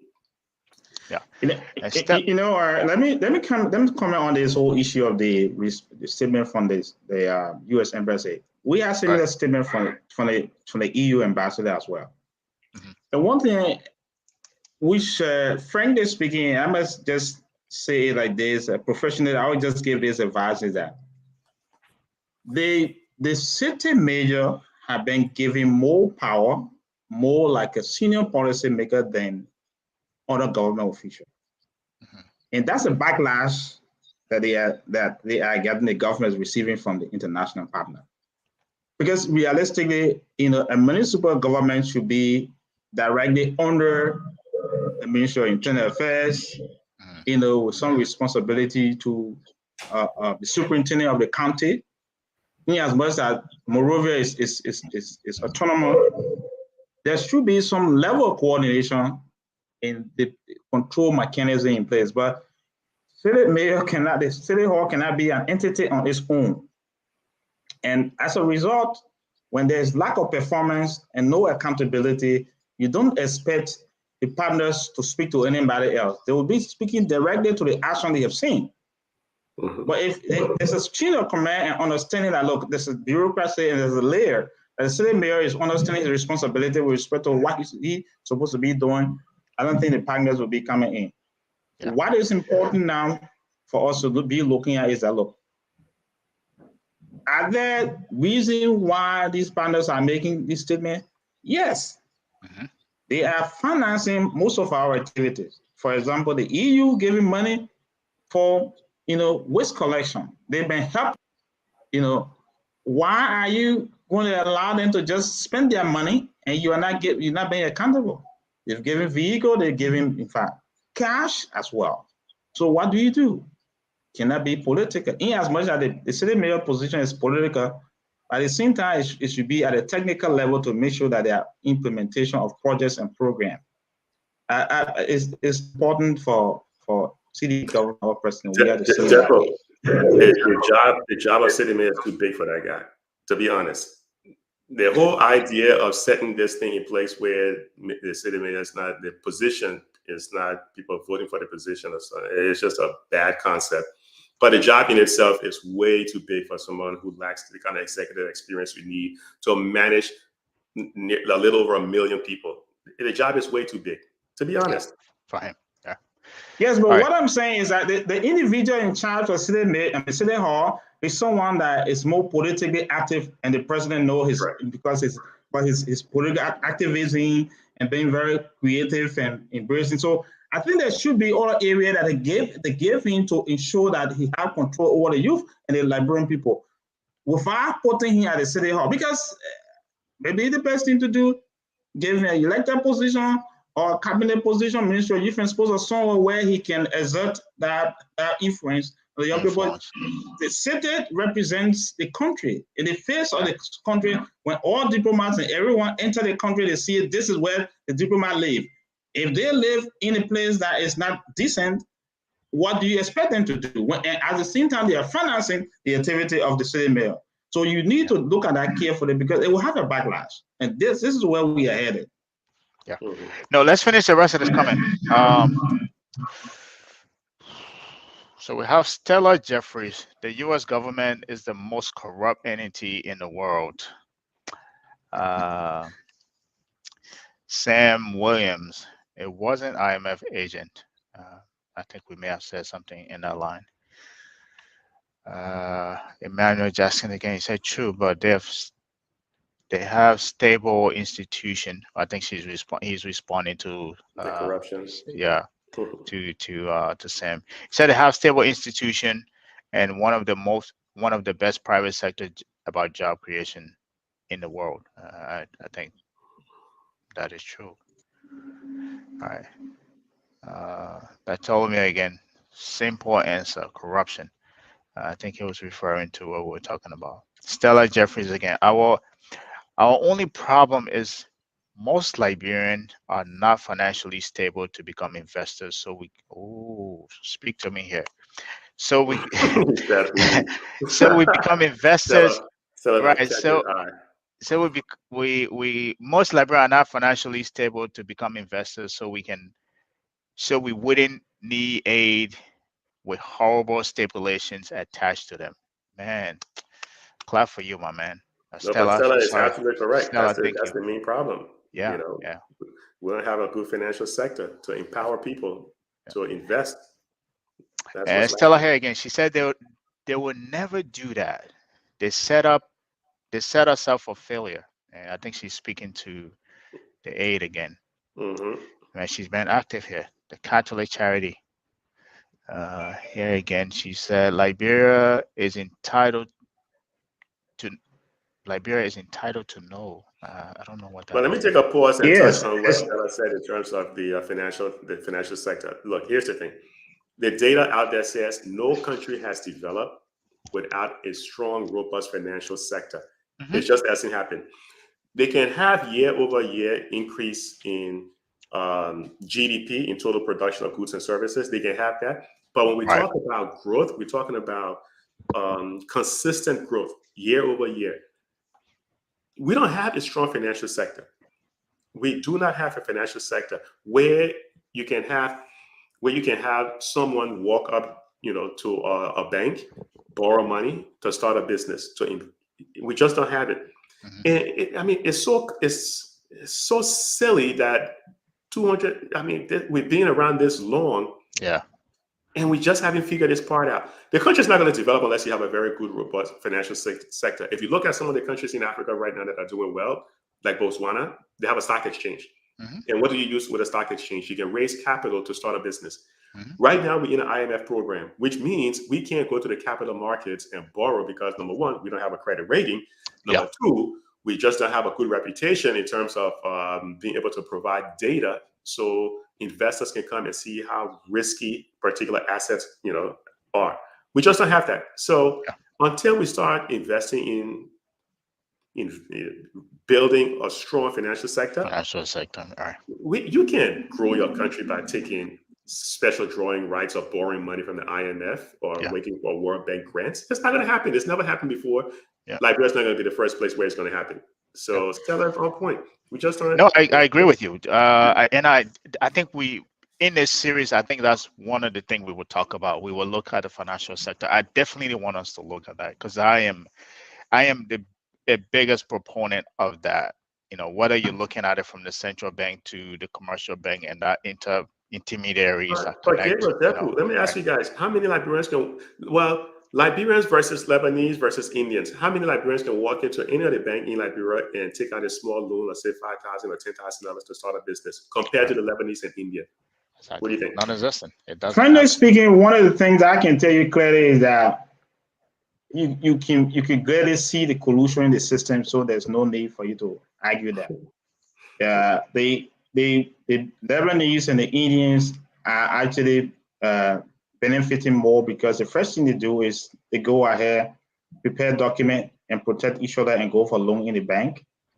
And you see the differences now is also it's been transferred, the same opportunity down when transferred to the Fulanese as well, because they do capital pool and show bigger assets and go and come from there and as though they are doing a payment. So that's one of the main reasons why they are getting more financing opportunity from the commercial bank. Yeah. Unlike the Liberians, because the challenge too is that this NST is more Liberian too much. Liberian who go and are given the opportunity, the loan opportunity, themselves are not qualified and they go and fail. So that stipulation, stigma follows every Liberian. Stigma follow all the Liberians. Say, the non-payment is more among Liberians. So these are things that require education. But the banking system itself, to be honest, sincere, I will tell you this: that quite recently there was one manager, middle-level manager, and I were having a conversation about agricultural lending. He said it's not possible that we can do that right now because, first of all, we are doing more deposit here. They give an opportunity.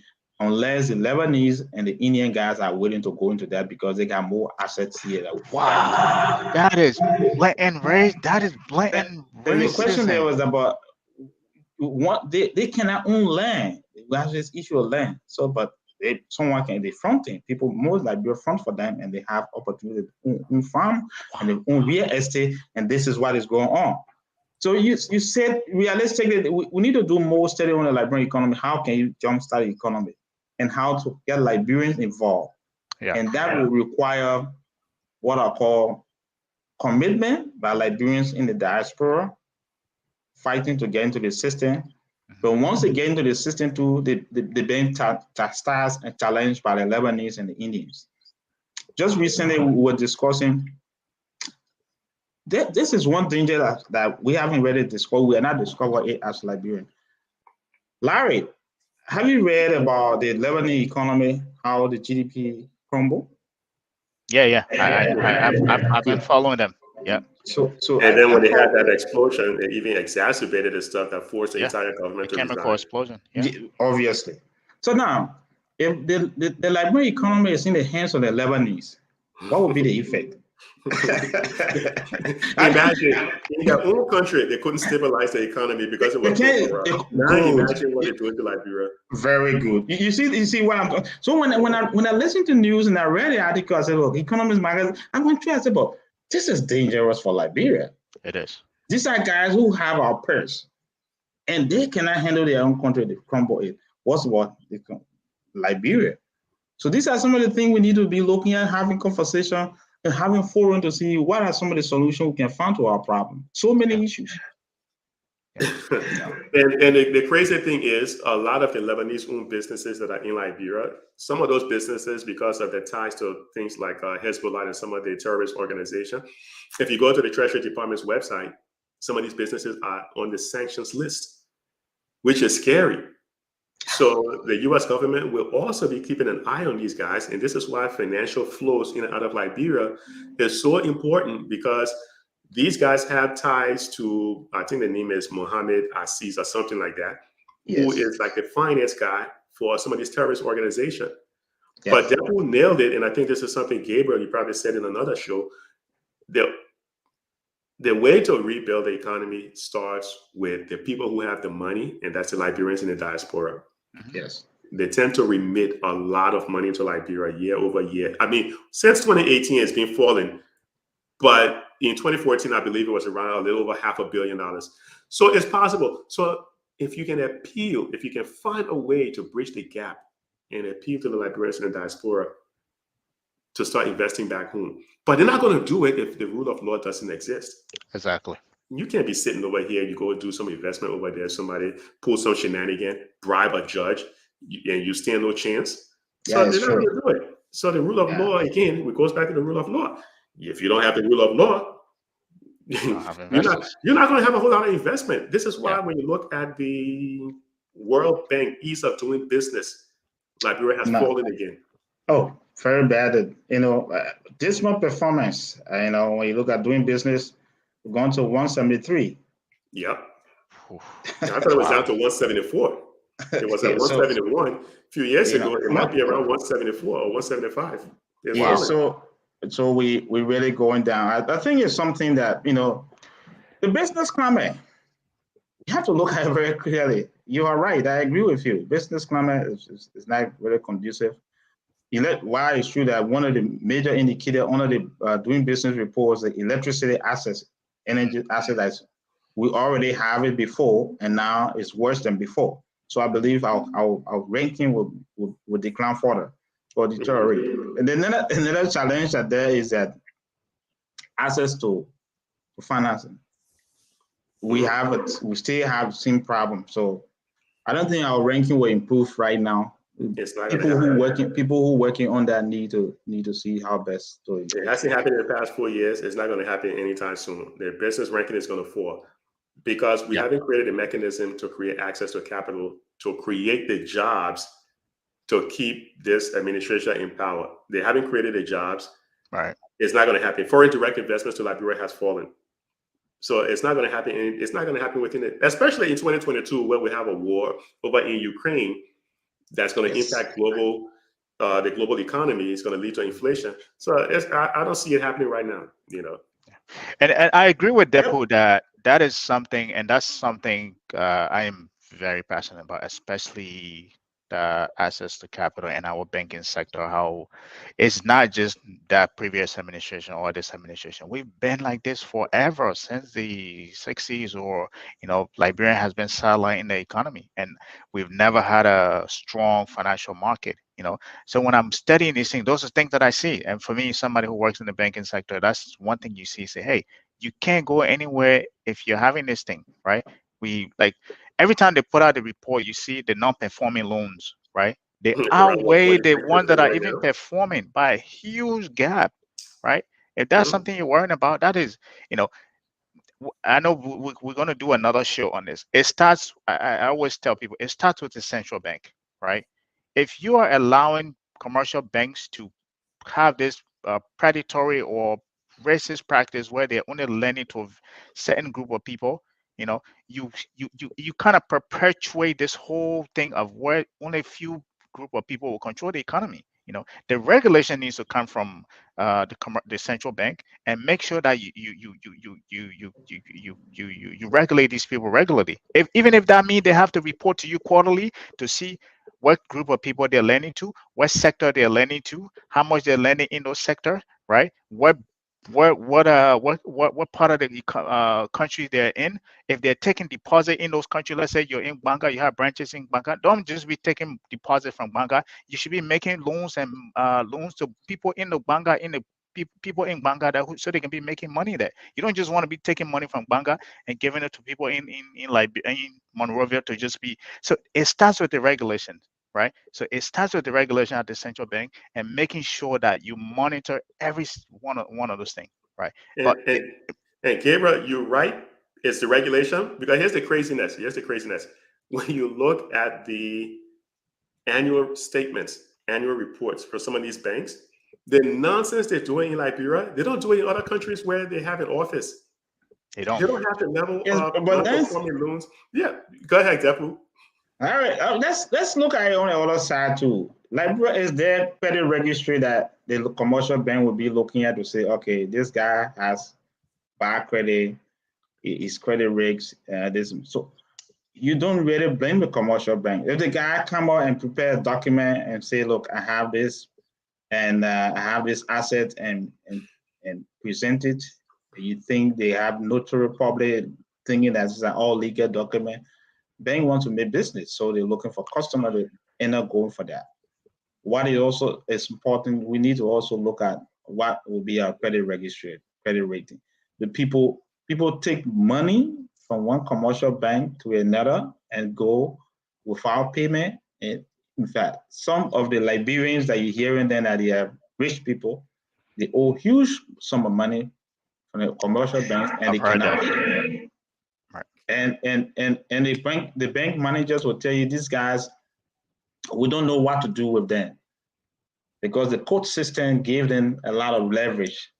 Foreclosure is difficult. Foreclosure is difficult for But Dehpue, here's the thing, and commercial Emmanuel banks. Jackson, who is following this podcast, he knows we've been discussing this because a long time ago, we were looking at this whole collateral registry system before it got rolled out in Liberia. It was something that I was looking at because I saw how the collateral registry system worked in Ghana. Ghana had done a great job with the collateral registry system. And in fact, it was helping to grow the Ghanaian economy. So take the same people that started setting up the collateral registration system in Ghana, they came to Liberia to do it. How come it worked in Ghana and somehow it's not working in Liberia? Then we have to look at the underlying factors. What was it? It was the whole court system. Yeah. It was the whole scam, court, people not being held accountable, people lending money to their friends, some of the same assets being used multiple times. It's just a big fiasco in Liberia. I'm not sure that, it just gets so frustrating at times, but. Yeah, they transfer the same document and you realize that by the time the banks go to do investigation, the money is already gone, and to get the money back is challenging. That can be fixed though, right? It can be fixed. For me, let me say this to you. Gabriel, let me say this. This is one thing, most of my colleagues say I'm always optimistic about Liberia. The country is very small. The population is small. Thank you. You realize that the relationship and connection are very short, and you can, once you take a stand and get one person arrested for a crime and penalize the person, you discourage it. Larry, you're not on mute. You come downstairs, they came back, yes? Larry, you're not on mute. Larry. Yeah, Larry. I'm done. I'm coming to go upstairs and see.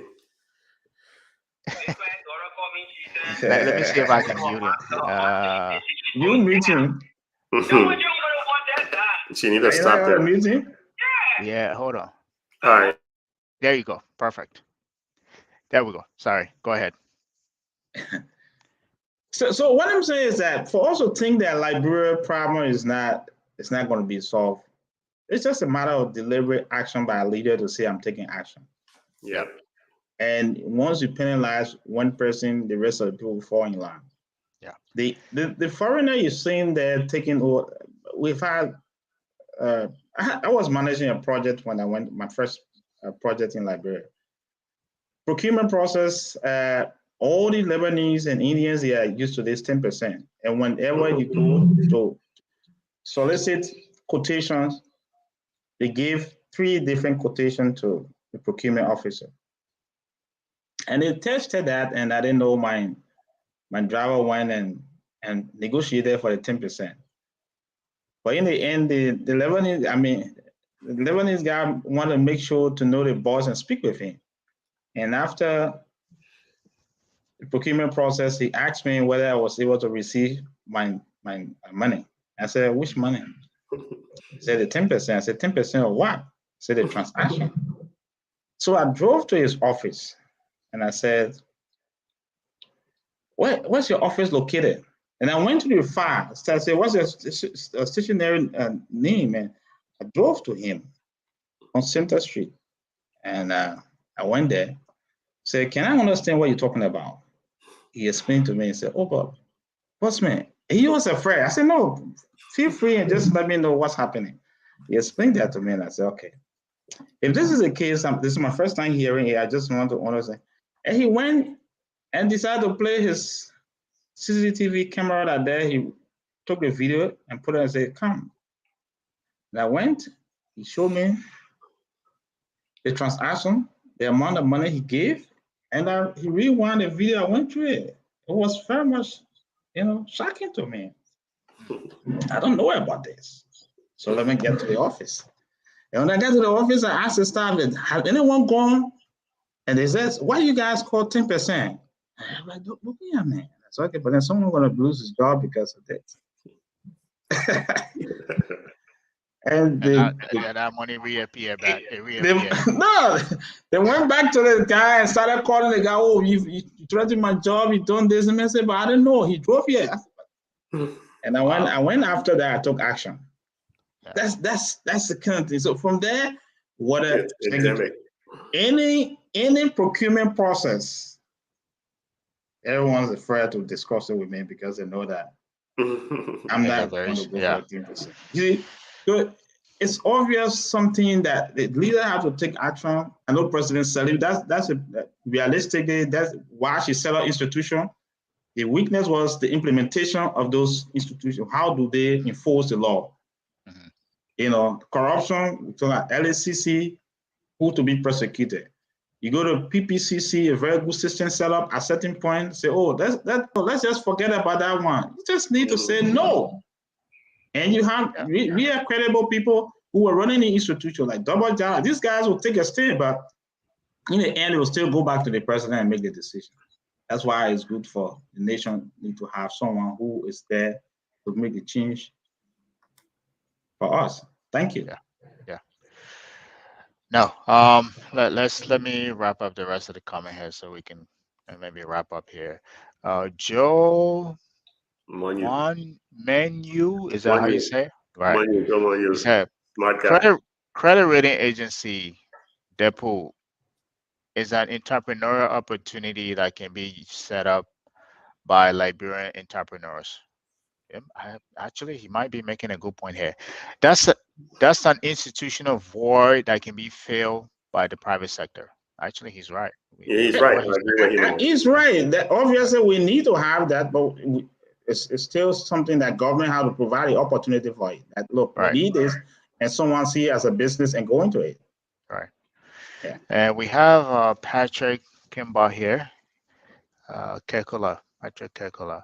So the government needs to incorporate the people on individual level. For example, we can encourage Liberian entrepreneurship through programs such as microfinance, set money aside every year to encourage few shoemakers for startups. I think that is our last comment. Do you guys want to take a, stab on that? Any comments on that? No, I mean, there are certain markets you can have, like the Chinese getting involved in.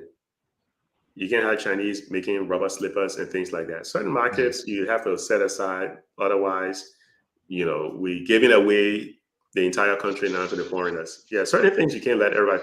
But we do need. I'm not sure about microfinance. I think we need to go beyond microfinance.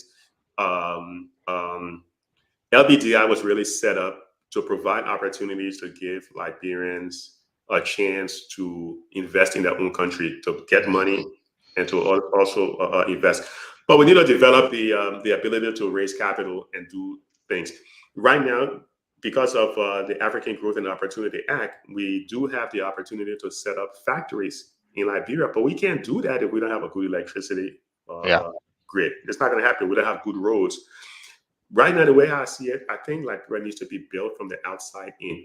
Not so much in terms of just relying solely on the diaspora, but also getting a lot of people outside of Monrovia, because Monrovia right now overly congested. It's so hard to do so many things that you need to do to get the country rolling. But if you start setting up, I know they were looking at some of these setting up economic zones and stuff, but we need to be able to do those things, set up the mortgage system in the country. Yes. Set up sort of a bank for farmers in the country. We got to be able to do some of those things. But if you don't have people who have lived that stuff, who've never seen it, they don't even know where to get started. As you said, isn't that why LBDI was set up? If you had an innovative or a thoughtful leader, somebody CEO leading LBDI, I think he has that ability to transform that bank to become a really good rival in terms of creating somebody's division within that bank. Like you said, the mortgage, division. You can create an agriculture bank that looks at agriculture and small farm stakeholders. There's a lot of people that buy used cars. I mean, the thing is so. I think it's so simple, but It's the simple thing because that you've seen it it before. baffles That's me why. that But for people who haven't seen it, Uh, they can't think of it in terms of innovation. Gabriel, the agriculture bank, um, realistically, it was one of the projects I was trying to see how best we can partner with some entities and government to see how best to recapitalize it. But the problem became complex. To recapitalize the bank is going to take serious government. We're going to lose a lot of money, but it's the best way to start. But we need people to invest in there, or we establish new bank, just completely new entity, not to how go much is it to back. establish the bank? So much, right? Oh, it's not much. It's I think the startup capital should be like $10 million. That's what I'm saying. $10 million can. That's why I'm saying the Let's keep Liberian, praying. Let's keep praying. Let me get to it. Liberians in the diaspora can capital pool and do a lot of things together. Right. And without looking up to government to do everything. It's just a matter of us having an enabling environment, rule of law, and make sure to protect your capital. Anytime you want to repatriate, you can repatriate. That's it. Yeah. So, but it's a good opportunity for us to see how best to engage in the dialogue and the conversation. One observation that I have is that I told Mr. Jha before, maybe we need to look for a way that economic discussion, we have it a schedule that people will listen to it. But the listening public, when it comes to economic issues, very low. It is political issue, political discussion. This is why a lot of people don't watch our show. I don't know how many times you watch the show. You look not more than 100. It's something that quite interesting. So we're okay with that. We're okay with that. This is what it's not when I say this, sometimes people think I'm trying to be, we cover we have a unique audience, and not a lot of people within our country, Liberia, follow these things. So like you said, we have 24 viewers right now. At one point, actually 60, right? We're not like your most popular show out there. And that's because we have a unique audience. And that the reason being is because not a lot of people like to talk about these things. As I said earlier at the beginning of the show, these are difficult conversations, right? To be able to go to the foreign assistant website and pull those data and come and talk about them and talk about how we want to recapitalize bank and look at foreign aid. Those are not conversations that most of us fortunately want to have, but these are the important questions. What I usually tell people is that in as much that you may not want to accept it, economics and finance affect everything you do in your life. How you sleep, what you do, what you eat for food, it impacts it into everything that you do in your life. So it's kind of, you're doing yourself a disservice by not wanting to understand those things and really make a sense of it. We don't want you to have an expert knowledge. Just have a conversational knowledge about these things and how it impacts you, especially about your country. So I agree with you. But that's the challenge we face. And just because we have this little audience, that doesn't mean we don't continue to talk about these things. It's incumbent upon us to continue to bring this thing to people to listen. Yeah. You see that comment from Jimmy Eastman? Hold on, let me go back to it. No, say Jimmy Eastman. Yeah, it's right above, like 2 or 3 above that. So he makes a good point right there. All right. Okay, that one. Yeah, the asked Madam's belief, how she would deal with corruption. She said she would enforce the law until her sons then started stealing money. Then the law went out the book. until it forces the former Justice Minister Christiana Todd to resign because she said she cannot hold the president's sons to the rule of law, then what's the purpose of being a minister? No one's above the law. Right. Exactly. So she was going to enforce the rule of law, until Fumba Salih started stealing the Korean people money. Yeah, hold on, I know I'm being cynical, but Denise, man, you're right. They talk the talk. Then that's All you right, need guys, I think we need to wrap up. you need a leader who will be definitely to make decision without having some fear that in the family embarrassment and all the relationship and all of these things. Yeah. And that's why earlier when I said I'm looking at a long-term strategy to change the society through education and training. Right. And then I offered, Costa said, look, the fast way is to do what like Jerry Rawlings did, get the right leader in there who, when you steal, he would get rid of you, or he would prosecute you through your butt in jail. So there are two ways you can do it. You can take it from the top, and you can also take it with a bottom-up approach. If you want immediate impact, put a strong leader in place and get it done. And you also made a certain point when I was driving and listening to you about educating the younger generation going below in the primary school.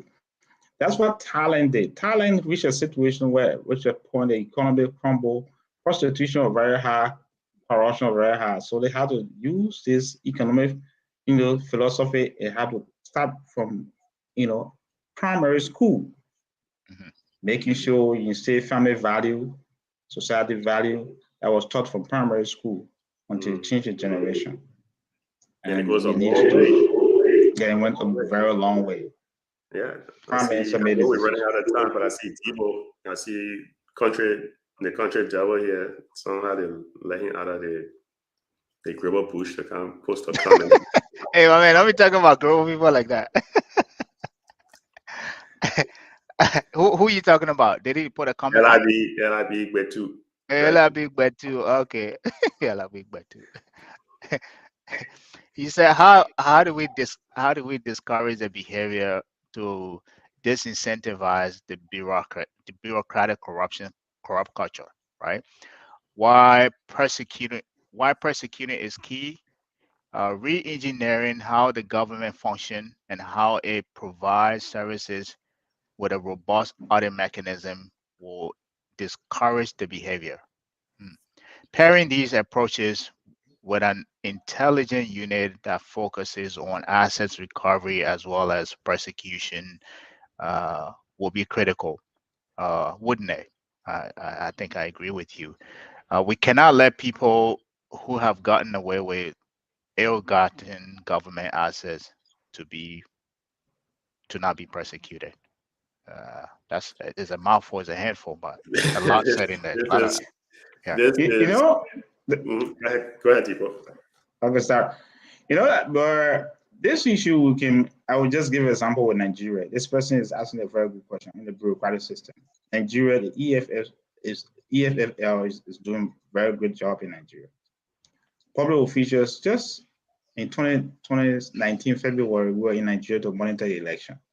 One of the things they did to qualify for elected position, they had to send the EFF to go and search your whole financial activity. And Buhari he been doing substantial work in setting up this thing. First of all, against the politician to discourage that act. From there, started going to private businesses. In fact, this week, one of the governor was also arrested at the airport. He was prevented from traveling to Texas in the USA. It was on the news. So one of the things that there is that we need to have a system in place. Discourage it. Do naming and shaming, in Nigeria. So Lisi, the central bank governor in Nigeria during the global financial crisis, he decided to adopt naming and shaming. All senior officials and Nigerian millionaire who were owning commercial banks and were protected by a higher up. He decided to do what we call naming and shaming, publish their name. This kind of this is a demonstration that indeed will not change the system. Right. It's possible. Not just but in following up on what LIB Dehpue is saying, not just the naming and shaming, but what Nigeria managed to do was to also recover almost $1 billion from the island of Jersey, because he's talking about how asset recovery. They went with the asset recovery strategy, and they managed now. I think about $400 to $600 million has been sent back to Nigeria.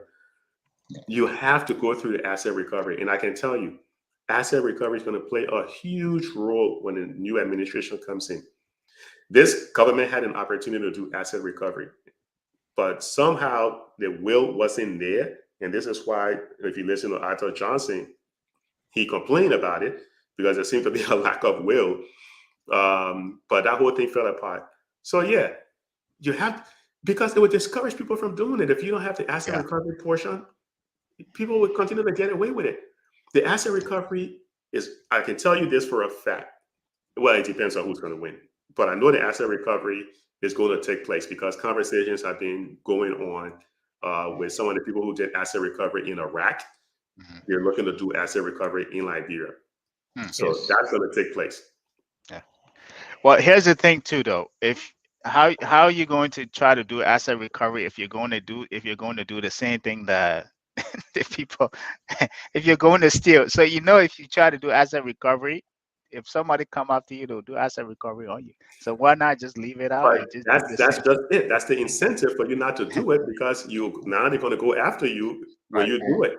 So great, set up the initiative, do the asset recovery, and then going forward, everybody now know this is the standard. When you Right. come in, you audit the previous government, and you go ahead and do asset recovery because there's no way a government official who comes in making $10,000 a month should own a property worth about $500,000, buying property worth $500,000 for cash. Right. It just don't make any logical sense, right? So yeah, there are countries out there that have done asset recovery successfully, Yeah. and the U.S. government, the United Kingdom, those governments are now working hand in hand with African Yes. countries to repatriate some of this money. Crazy, you had a minister, the oil minister in Nigeria. I can't think of the lady's name. Who, I don't know how much she Yeah, I stole. remember her a whole lot of What? money. Yeah. Yeah. Yeah, she didn't steal any money, but she was willing to give back 500 million. Yeah. What? Yeah. You willing to give back? In the commercial banks in Nigeria now, what they usually do is to make sure they track the digital system. Whatever transaction you have, they trace it. So Yeah. as much as Nigeria is corrupt, but there's much improvement there now. Yeah. And I see my main manager, Jackson, saying Sierra Leone has done extremely well with asset recovery. Yeah, my business partner, he's involved in that asset recovery in Sierra Leone. We're Okay. trying to help this government with the asset recovery portion, but our whole thing fell apart. So Wow. what can I tell you? All right, gentlemen. Thank you so I much. think go ahead. Yeah. Go ahead, Dehpue. I'm sorry that I came late, but this has been a wonderful time, and I hope that next week we'll be able to look for some Yeah, topic that we are hopefully what we're trying to do continue with the how to grow the Liberian economy, but I think we will be looking at the energy sector. I think we have a guest on the energy sector who's going to be it's going to be our guest, but I think we should come prepared as well to really we should do our research as well in terms of what we want to talk about.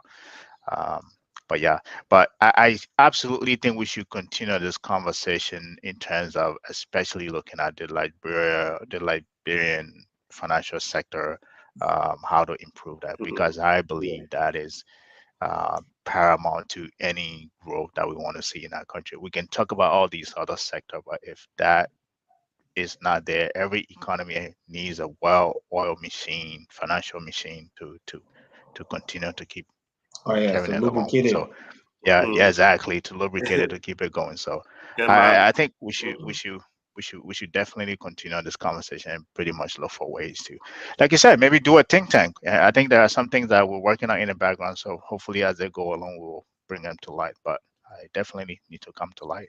Yeah. And real quick All for my parting comments, I wish hopefully next week Riverside Pro will come back so we can talk about that whole IMF and the lending process.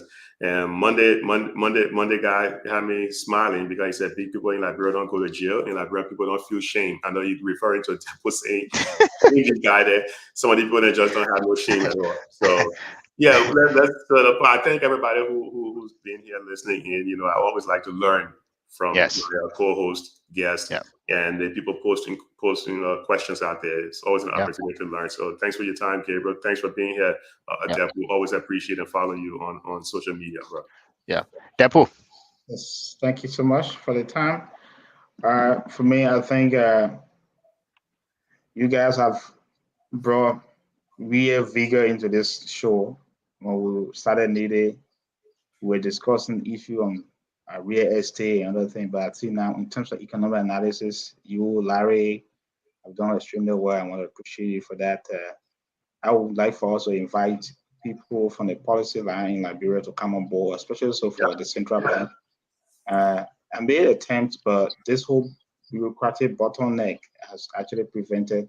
We have good technicians and other officials there to come, but they're waiting for permission, I think, to be authorized before they come on the show. But Yeah. I hope we can work on that. We can have them on the show who explain to us and the Liberian people what they're doing, and they are doing a good job. But sometimes, the interpretation has to be made to the public. So thank you so much, and I hope we'll send another letter to Central Bank to see what they can do. Yeah. No, thank you. It's a pleasure being here with you guys. And as Larry said, as I always come here with a learning hat, learn a lot from you guys, even from the audience. And we thank you for sticking with us. We're supposed to go an hour and a half. We went over 2 hours. So thank you for sticking with us, and we enjoy your comments. Sometimes all the comments you put on there, we may not be able to go through everything, but we do appreciate you following along. And as we always say here, we talk about things that are not popular, and this is what makes us unique. You, the audience, makes this show unique, because you're part of this audience that we talk to. We will hope that more Liberian people will tune in when we talk about economics, finance, and economics related, or things that relate to our country in that light.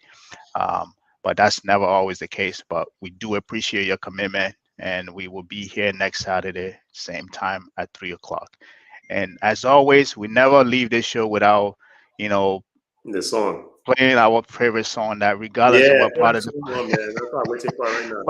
what part of the party you're on, whether you think we're doing a good job or not, whether you think the current administration is doing a good job, whether you're optimistic like Dehpue to think that everything that Liberia aspires to be will be, regardless of that, that's one thing that keeps us close, and that is the fact that we are all Liberians. Until then, see you next Saturdays.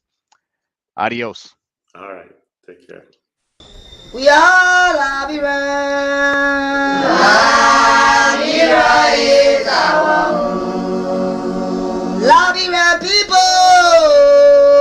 Either you raise it or we want. Liberia, oh. Either you raise it or we want. Liberia, be Liberian.